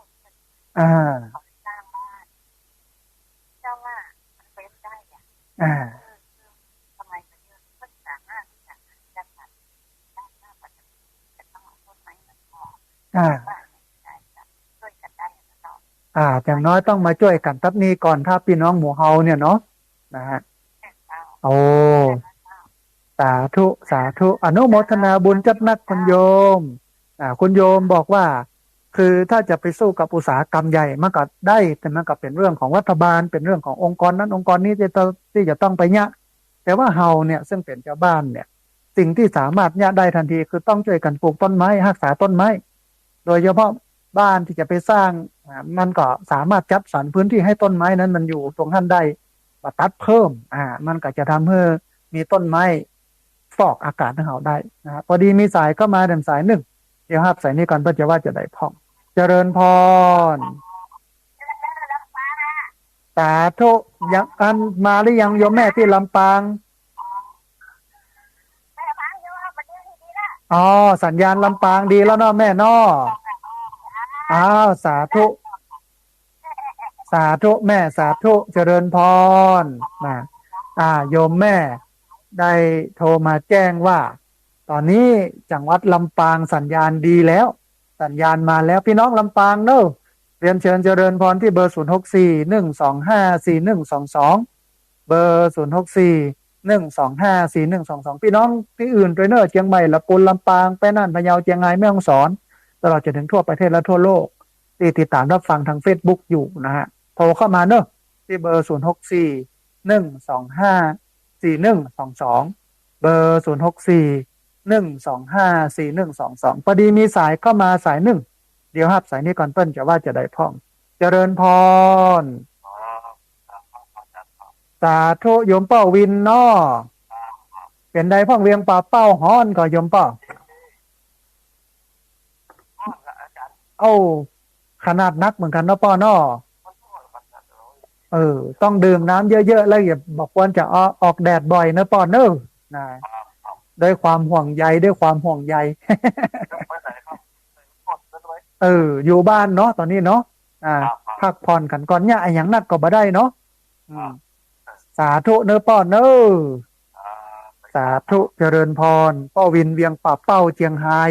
โทรเข้ามาเฮ้อกำลังใจกันบอกว่าเวียงป่าเป้ากับนักแกเนอะพระอาจารย์เนอะนะแต่ว่าวันนั้นไปน่านที่จังหวัดน่านโดยเฉพาะที่อำเภอสันติสุขเมื่อวันก็ฮ้อนอยู่นะฮะแต่มันก็มีที่พักก็เย็นแต่พอแม่แรงมาปั๊บเนี่ยเย็นเลยบอกกองแดดตกปั๊บเนี่ยอากาศเย็นสบายอันเนี้ยต้องช่วยกันรักษาต้นไม้เพราะว่าที่วัดโป่งคำอำเภอสันติสุขจังหวัดน่านหลวงพ่อเป็นปลูกข้าวไม้นะฮะพอดีมีสายเข้ามาสายหนึ่งเดี๋ยวครับสายนี้ก่อนเปิ้ลจะว่าจะได้พ่องเจริญพรไม่ทราบอาจารย์ยิ่งเขาใจแค่นักกว่าเดินกระจกโลกก็พร้อมนักเจ้าแม่นเพราะว่ามันต้องใช้พลังงานไฟฟ้าแล้วก็ไอควันไอที่มันออกจากเครื่องนะเนาะมันเมื่อเกิดภาวะเรือนกระจกเมื่อก่อนรัฐบาลก่อนอยู่คนเดียวเนี่ยเพิ่งจะไปเกิน50เพิ่งฟรีประเดี๋ยวนี้เพิ่งเก็บหมดตัวอย่างอันคนตู้กระตู้ไปดีๆแต่ก่อนนี่สมัยแม่อายุตาปลายเพิ่งจะมีละอ่อนนักศึกษาเนาะไปสำรวจจปทกับบ้านกับจองประเดี๋ยวบางงานน่ะหัวกับเมียเพิ่งจดทะเบียนกันแล้วก็ซื้อประชาราษฎร์หัวกับบ้านเมียให้มีเงินฝากเนาะเพิ่งมาสำรวจในบ้านเพิ่งนั่งอยู่ในคลองอยู่ในห้องแอร์เพิ่งมาสำรวจสำหมู่บ้านว่าคนตู้อย่างไรพระอาจารย์ถ้ามาสำรวจนี่มันจะเห็นเนาะแม่เนาะเจ้าแล้วแม่ก็หันติ๊กเปอร์300นะส่วนมากจะเอื้อบริษัทห้างร้านใหญ่มากจะไปซื้อสัมภาระสำคัญกับตลาดรถนี่จะมาได้เลยมันเป็นเรื่องยากเพราะมันเอื้อทุนเนาะเอื้อทุนเพื่อมูบริษัทห้างร้านใหญ่สักรัฐบาลชุดเก่าก่อนประเดี๋ยวนี้นะคนตู้กระตุ้กมาจริงคนฟังพระอาจารย์เนี่ยแม่ซื้อใจพระอาจารย์แต่ต้องใจคนตู้คนยากแน่นะแล้วก็พยายามรณรงค์ให้ลดโลกร้อนด้วยการปลูกเก้าไม้ถ้าเอาเนี่ยอย่างได้เขาก็เนี่ยเนาะแม่เนาะเจ้าหน้าบูนบ้านแม่มีต้นกล้วยต้นมะม่วงระยะแม่ต้นรถจ้างพัดกับตามไปวัน400-500เนาะมันเย็นเนาะแม่เนาะโอ้อนุโมทนาบุญกับแม่เนอะสาธุโยมแม่สาธุโยมแม่โทรเข้ามา ให้ข้อมูลได้ดีมากเลยเพิ่มเติมได้ดีมากนะฮะอาตมาภาพบอกแล้วว่าวันนี้เนี่ยคนรวยเพียง1%นะคนรวยเพียง1%ปล่อยก๊าซทำโลกร้อนเท่ากับคนจนที่สุดจำนวน66%ของโลกนะ1%ของคนรวยเท่ากับ66%ของคนจนกึดพอนะในการปล่อยก๊าซเรือนกระจกก็อุตสาหกรรมก็สำคัญนะต้องรณรงค์ทัดนี้ตัวพอดีมีสายเข้ามาถึงสายหนึ่งเดี๋ยวสายนี้ก่อนปัจจุบันจะได้พ่องเจริญพรอ๋อสาธุคุณโยมคำสุขโยธินจากบ้านบุญเกิดเนาะสาธุสัญญาณกำลังมาเนาะสัญญาณชัดเจนดีเจ้าพระอาจารย์อ๋อของวัดบุญยวาสเนาะชัดเจนเนาะเจ้าชัดเจนเจ้าอ๋อแต่อาจจะเป็นแต่บางอำเภอบางพื้นที่บ่ได้เนาะเจ้าอ๋อสาธุสาธุอนุโมทนาเนอะเจ้าสาธุอันนี้เรื่องของพ่อเขาต้องอาศัยธรรมชาติใช่ต้นไม้เยอะอย่างบ้านโยมเนี่ยต้นไม้เป็นบ้านมันก็เลยถ้าเขากับมดน้ำเนี่ยแล้วระยะเขาจะไปให้เผาไปไปต้นไม้เอามามักเนาะเอาทำไว้แล้วก็เอาน้ำมดถ้ามันจะเป็นบ้านเขามันจะเป็นเจ้ามันจะเป็นเนาะเจ้าอันนี้คือของมันเพราะว่าอย่างถ้าอาจารย์ว่าถ้าเป็นมดเนี่ยมันห้อนเจ้าเพราะว่าอากาศมันระบายเนาะใช่แต่ถ้ามันจะมดน้ำมันจะบายเจ้าโอ้อันนี้เป็นเทคนิคนะโยมเนาะนะโอ้สาธุอนุโมทนาบุญกับคุณโยมเนอะสาธุเจริญพรได้รับแจ้งจากคุณโยมคำสุขโยธินว่าในเวียงลำปางสัญญาณบ่ขาดนะชัดเจนดีแต่ว่าอาจจะเป็นบางพื้นที่ที่สถานีเปิ้นทับเอาไปแล้วไปออกเนี่ยอาจจะขาดหายนะฮะอันสัญญาณเป็นอย่างไรอากาศเป็นอย่างไรมีวิธีการป้องกันแก้ไขปัญหาภาวะโลกร้อนอย่างไรโทรเข้ามานะตลอดจนถึงโทรเข้ามาให้กำลังใจกันได้ที่เบอร์064-125-4122เบอร์064-125-4122พี่น้องเชียงใหม่ละปูนลำปางแม่น่านพะเยาเชียงรายแม่ฮ่องสอนตลอดจนถึงฟังอยู่ทั่วประเทศฟังอยู่ทั่วโลกนะวันก่อนนิยมจากสหรัฐอเมริกาเป็นคนเมืองไปอยู่สหรัฐอเมริกาแล้วก็ฟังทางอินเทอร์เน็ตเอานะอันนี้ก็ไปไกลเหมือนกันนะฮะพอดีมีสายเข้ามาแถมสายหนึ่งเดี๋ยวสายนี้ก่อนเปิ้ลจะว่าจะได้พ่องเจริญพรสาธุโยมแม่แนะนำตัวน้อยแม่อ้อยบ้านวังมอเจ้าโอ้สาธุสัญญาณเป็นใดพ่องแม่วันนี้สัญญาณดีชัดเจนดีขนาดเลยเจ้าโอ้สาธุอนุโมทนาบุญกับโยมแม่ที่ติดตามรับฟังแล้วก็บ่ละบ่ลืมกันนะแม่เนอะเจ้าสาธุเจ้าโอ้สาธุแม่อนุโมทนาเจ้านมัสการเจ้าเป็นกำลังใจได้กำลังใจจัดนักโยมแม่สาธุแม่ สาธุนะโทรเข้ามาเพื่อกำลังใจกันนะฮะเรียนเชิญเจริญพรนะพี่น้องเนอะเวลาเลยแห่งประมาณ20 นาทีนะได้ที่เบอร์064-125-412220 นาทีนี้ได้หลายสายนะฮะถ้าโทรเข้ามากันนะเรียนเชิญเจริญพรพอดีมีสายเข้ามาสายหนึ่งเดี๋ยวสายนี้ก่อนเปิ้ลจะว่าจะได้พ่องเจริญพรสาธุโยมแม่แนะนำตัวน้อยโอ้สาธุสัญญาณชัดเจนดีเนาะอ๋อบัดเดี๋ยวนี้อินทนนท์ก็เริ่มฮ้อนแล้วเนาะสมัยตะก้อนขึ้น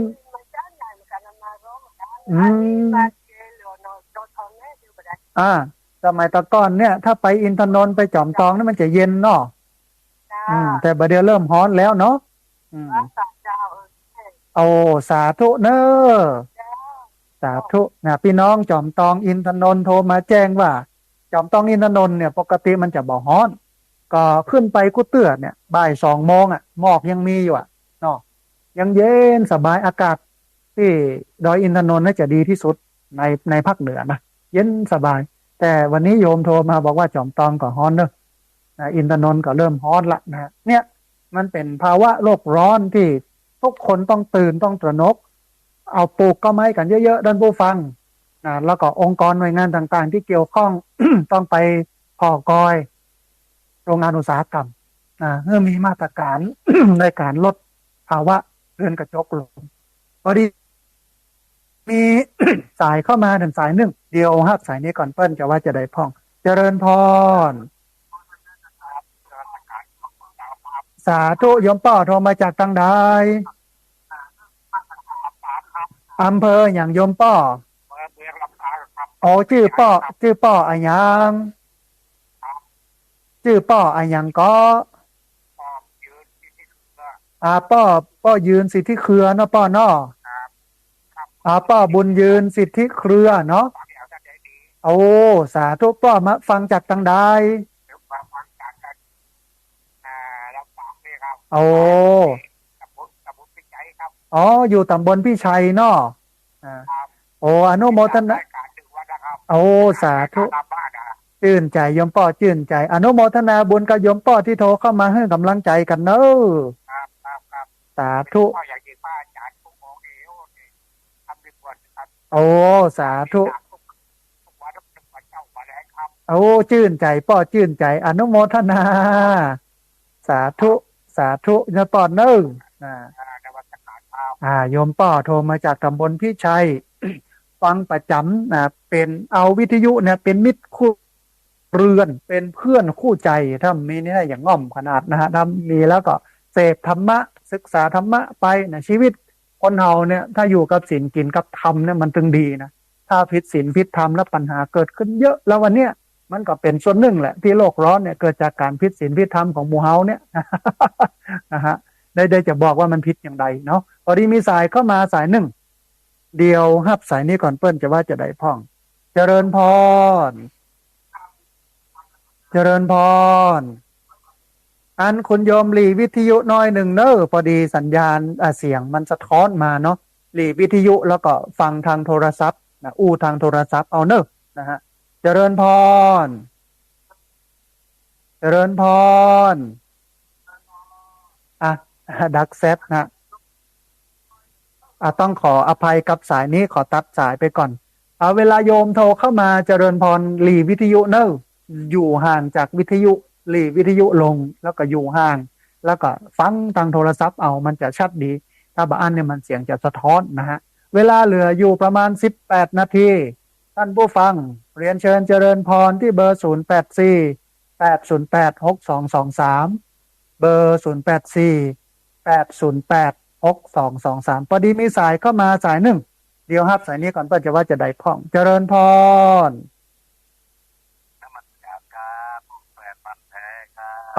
สาธุเจริญพรวันนี้สัญญาณชัดเจนดีเนาะชัดแถวดังไก่เลยครับเนาะครับเนาะเนื้อหาสาระพอได้เนาะป้อเนาะวันนี้เนาะได้เลยครับได้มากเลยครับสาธุอนุโมทนาบุญกับโยมป้อที่ติดตามรับฟังแล้วก็โทรเข้ามาให้กำลังใจกันเนาะปีใหม่นี้ผมขออวยพรทุกท่านสุขภาพแข็งแรงนะครับร่ำรวยครับสาธุป้ออนุโมทนาสาธุได้กำลังใจจัดหนักเจริญพรสาธุโยมป้อโทรเข้ามาให้กำลังใจอวยพรอวยชัยกันตัวอันนี้ก็คือความงามของคลื่นสีขาวนะที่ท่านผู้ชมท่านผู้ฟังก็พอพระสงฆ์องค์เนรเหมือนลูกเหมือนหลานนะช่วยกันกำจูกันไปอบอุ่นดีท่านผู้ฟังนะฮะพอดีมีสายเข้ามาดังสายหนึ่งเดี๋ยวครับสายนี้ก่อนเพื่อจะว่าจะได้พ่องเจริญพร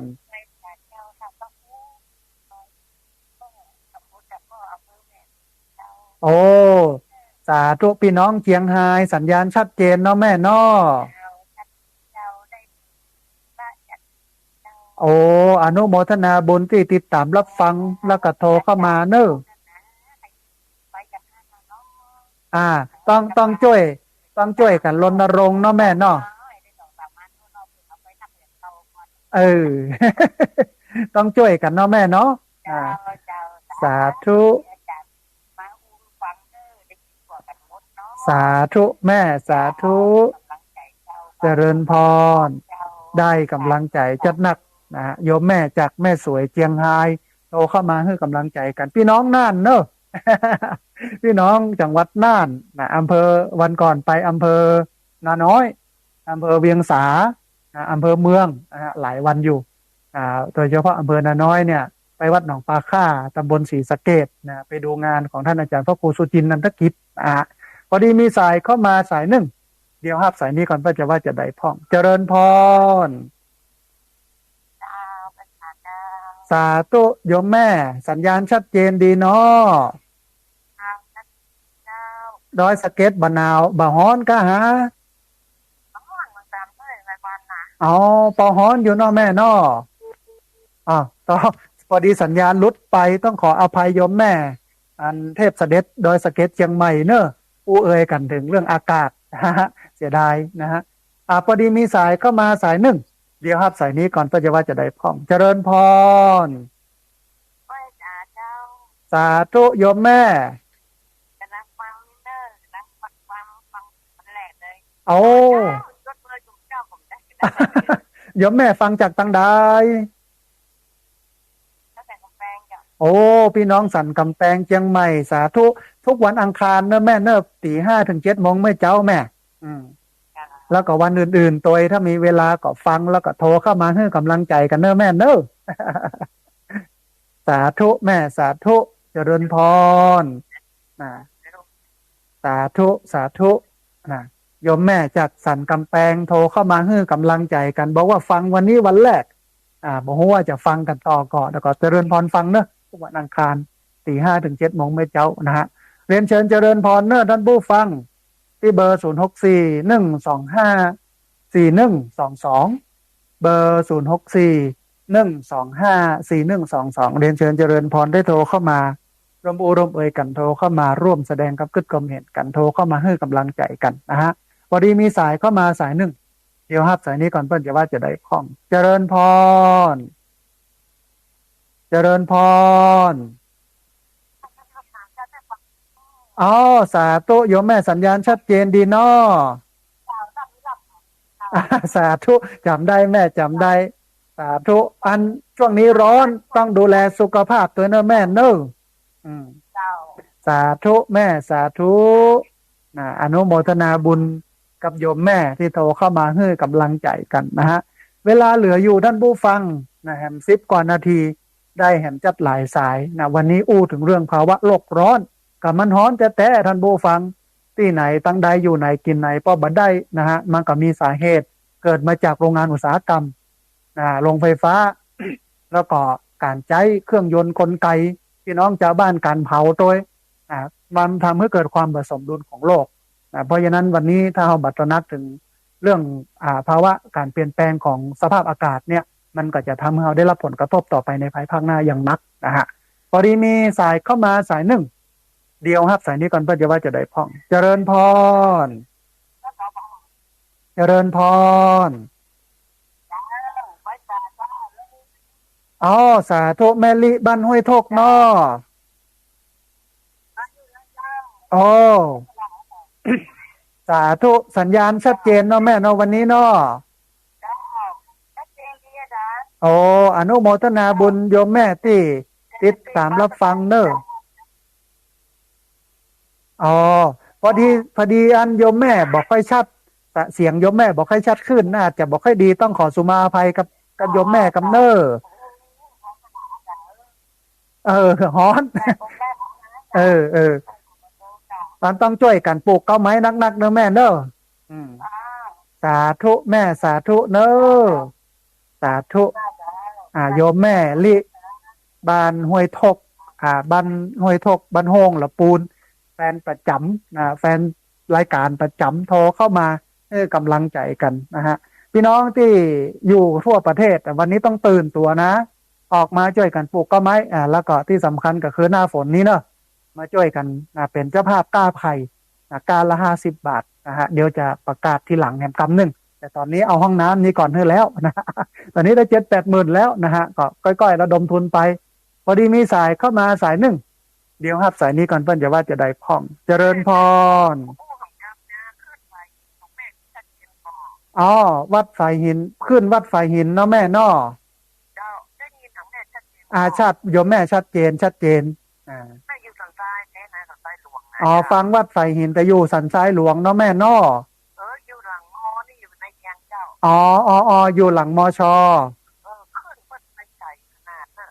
แม่ขอพระอาจารย์นะจะไปส่งงานศพที่เปิ้นสูงยังว่าดันน้องกายที่อันแม่แต่เปิ้นมรณภาพให้ดูขนาดมันฮ้อนอาจจะต้องลดพิธีกรรมอย่างลงเยอะโดยทีเดียวเนาะอย่างนั้นนะต้องไปยืดดีสมัยแต่ก่อนที่เปิ้นอยู่ไปนะแม่ขอร้องพระอาจารย์ต้องไปนะรถไปเอาจะได้บาปเป็นฮิสโตกเนาะแม่เนาะเจ้าแม่เป็นห่วงแม่ดูเจ้าสาธุแม่อนุโมทนาบุญกับแม่เนอะสาธุนะก่อนเนี้ยสภาพอากาศที่มันร้อนขึ้นเนี่ยมันส่งผลกระทบต่อพิธีกรรมวันนี้ต้องไปตัดลดตัดทอนอย่างเช่นการทอดผ้าบางสกุลเนี่ยเอาเต้าคนตายอายุ80สมมตินะ80ชุดชุดพอก็เอาสัก3ชุดพอแล้วท่านผู้ฟังเอาสัก2ชุด3ชุดพอแล้วบ่ต้องนักคนที่ไปเนี่ยเปิ้นก็บ่ได้ไปอยากไปเป็นเกียรติเป็นหยังนะเปิ้นเพียงแต่ไปเพื่อแสดงความอาลัยไปเพื่อแสดงน้ำใจบ่ได้ในเรื่องของการไปงานศพเนี่ยมันต้องปรับหลายเรื่องนะปูจารเนี่ยเว้นตานกับเมินมันต้องตัดลดทอนออกคือมันเหมาะสมกับสภาพอากาศเขาเคยเนี่ยกันมาแล้วในช่วงโควิดนะฮะเรื่องอาหารการกินการเลี้ยงข้าวเป็นข้าวกล่องพวกเนี้ยต้องปรับกันนะฮะพอดีมีสายเข้ามาแดมสาย1เดี๋ยวครับสายนี้ก่อนเปิ้นจะว่าจะได้พ่องจะเริญพรไปสาพระอาจารย์เจ้าสาธุโยมแม่สัญญาณเป็นได้พ่องชัดเจนก่อชัดเจนดีเจ้าแม่สิกูนจัดธุระนี่สาธุจำได้แม่จำได้นะฮ้อนก่อแม่ช่วงนี้ฮ้อนเจ้าต้องช่วยกันปลูกก็ไม้เนอะถ้าหน้าฝนที่จะถึงนี่นะน้อเจ้าพัดลมซื้อได้ไงแม่ย่อยให้ได้ติดก๊อกพัดลมก็ฮ้อนนะเนาะเปิดพัดลมก็ฮ้อนแต่ก็ยังดีกว่ามันอยู่ฮ้อนอย่างอันเนาะแม่เนาะเจ้าสาธุแม่สีกุลแม่นนะมันเป็นภาวะโลกร้อนเพราะนั้นต้องช่วยกันปลูกต้นไม้งดเผาเนาะแม่เนาะสาธุแม่สีกุลเด้อสาธุได้กำลังใจจัดหนักอนุโมทนาสาธุแม่สีกุลกันธุระลำปางนะฮะโทรเข้ามาให้กำลังใจกันเราบอกฮ้อนแต่ฮ้อนว่าออกจากพัดลมปอบบ่ได้ถ้าออกจากพัดลมเนี่ยเหี่ยเป็นก๊อกวะน่ะก็มารายงานสถานการณ์กันท่านผู้ฟังว่าฮ้อนหมอกใดคือให้เราได้ตระหนักกันแล้วก็ได้ช่วยกันตื่นตัวกันแต่ที่สำคัญที่สุดเนี่ยไอ้เรื่องของการตัดต้นไม้อย่างมูนี่มันเป็นเรื่องเล็กแต่เรื่องใหญ่สุดก็คือเรื่องโรงงานอุตสาหกรรมก็เกิดพอท่านผู้ฟังว่า1%ของคนรวยสร้างความเดือดร้อนเท่ากับ66ล้าน66%ไม่ใช่ธรรมดานะฮะเพราะนั้นเนี่ยวันนี้เรื่องของโรงงานอุตสาหกรรมที่จะลดโลกร้อนเนี่ยก็ต้องทำนะฮะพอดีมีสายเข้ามาเต็มสาย1เดี๋ยวครับสายนี้ก่อนเพื่อจะว่าจะได้พ่องเจริญพรเจริญพรเจริญพรสาธุโยมแม่เจริญพรแนะนำตัวน้อยสาธุแม่ฮ้อนแต่โยมแม่อากาศ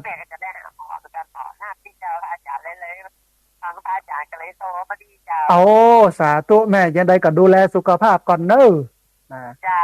แม่เป็นคนแพ้ในกระพาอาจารย์มันห้องแพ้เนาะแต่ไปไหนอยู่กับบ้านนะเจ้าต้องพอกอยตัวเก่าแล้วก็ดื่มน้ำเยอะๆเนอะแม่เนอะสาธุสาธุแม่นละต้องพอกอยสุขภาพกันเนอะสาธุ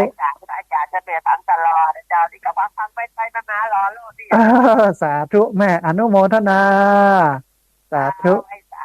เจริญพรนะโยมแม่โทรเข้ามาให้กำลังใจกันนะฮะต้องอนุโมทนาบุญกับโยมแม่ตัวนะฮะท่านผู้ฟังก่อนจะหมดเวลาบอกกล่าวข่าวบุญเนอะ3ข่าวบุญนะวันนี้นะฮะข่าวบุญแรกเป็นเรื่องของท่านอาจารย์พระครูอภิวัฒนวิกรมที่จะได้รับอาการแต่งตั้งเป็นรองเจ้าคณะอำเภอดอยหล่อเพิ่นจะจัดกันในวันที่5พฤษภาคมเวลา 9 โมงครึ่งนะฮะที่วัดปากตังเจริญตำบลดอยหล่ออำเภอดอยหล่อจังหวัดเชียงใหม่ท่านใดมีเวลาไปร่วม มุทิตาสักการะร่วมอนุโมทนาบุญเนอะแล้วก็แถมเรื่องหนึ่งในวันที่19 พฤษภาคมเป็นวันติดเพื่อนจะมีการทอดพระป่ามหากุศลวัดพรหมมงคลท่าล้ออันตำบลดอยหล่ออำเภอดอยหล่อจังหวัดเชียงใหม่ท่านใดมีเวลากลับไปร่วมบุญกันเนอะนะฮะพอดีมีสายเข้ามาสายหนึ่งเดี๋ยวครับสายนี้ก่อนเพื่อนจะว่าจะได้พ่องเจริญพรสาธุโยมแม่สัญญาณชัดเจนดีกอโอ้อนุโมทนาบุญที่ติดตามรับฟังกันเป็นประจำนะแม่เนอะสาธุอนุโมทนาบุญกับโยมแม่เนอะแม่รู้จักเจ้าวัดนั่นเจ้าเอา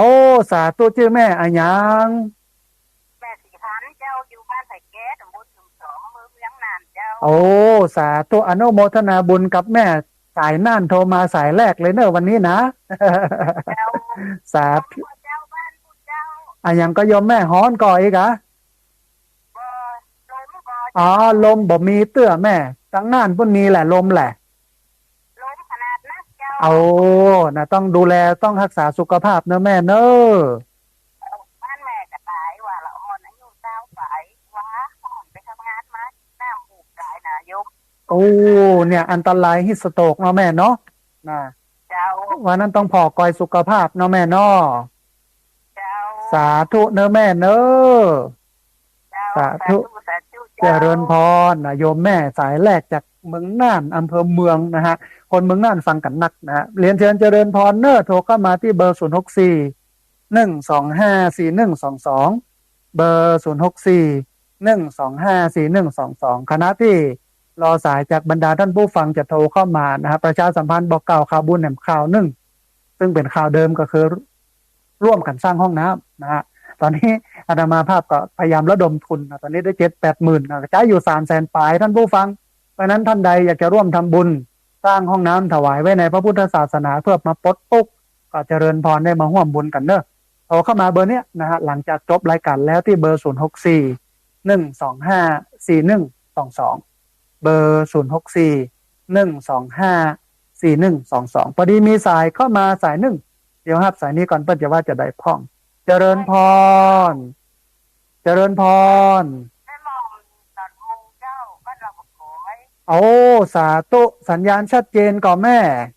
เจ้าชัดเจนดีเจ้าโอ้อนุโมทนาบุญที่ติดตามรับฟังแล้วก็โทรเข้ามาให้กำลังใจกันเนอะแม่เนอะได้โทรเมินแล้วนะเจ้านั่นนะเจ้าแม่มาให้สบายแล้วก็ได้โทรเมินละช่วงนี้หน้าร้อนจังได้ก็รักษาสุขภาพกินน้ำเยอะๆนะแม่เนอะจะได้บ่ได้เป็นโรคฮิสโตรกเนาะโอ้สาธุอนุโมทนา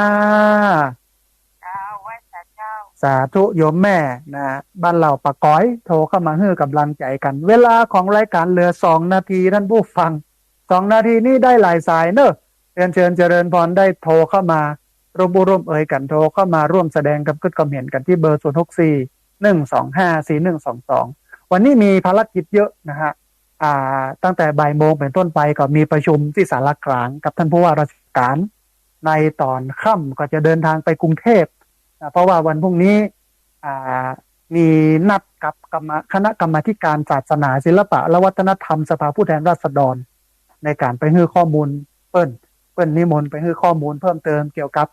สถานการณ์พุทธศาสนานะฮะเกี่ยวกับเรื่องของพระสงฆ์เรื่องของวัดเรื่องของอะไรอย่างต่างๆเรื่องของสำนักงานพระพุทธโดยเฉพาะหลายเรื่องนะฮะก็วันนี้ตอนเช้าก็ว่างอยู่นะฮะแล้วตอนบ่ายนี้แล้วก็ค่ำนี้อาจจะติดภารกิจเลยแฮมประมาณ1 นาทีท่านผู้ฟังเรียนเชิญเจริญพรที่เบอร์064 125 4122เบอร์064 125 4122เรียนเชิญเจริญพรได้โทรเข้ามา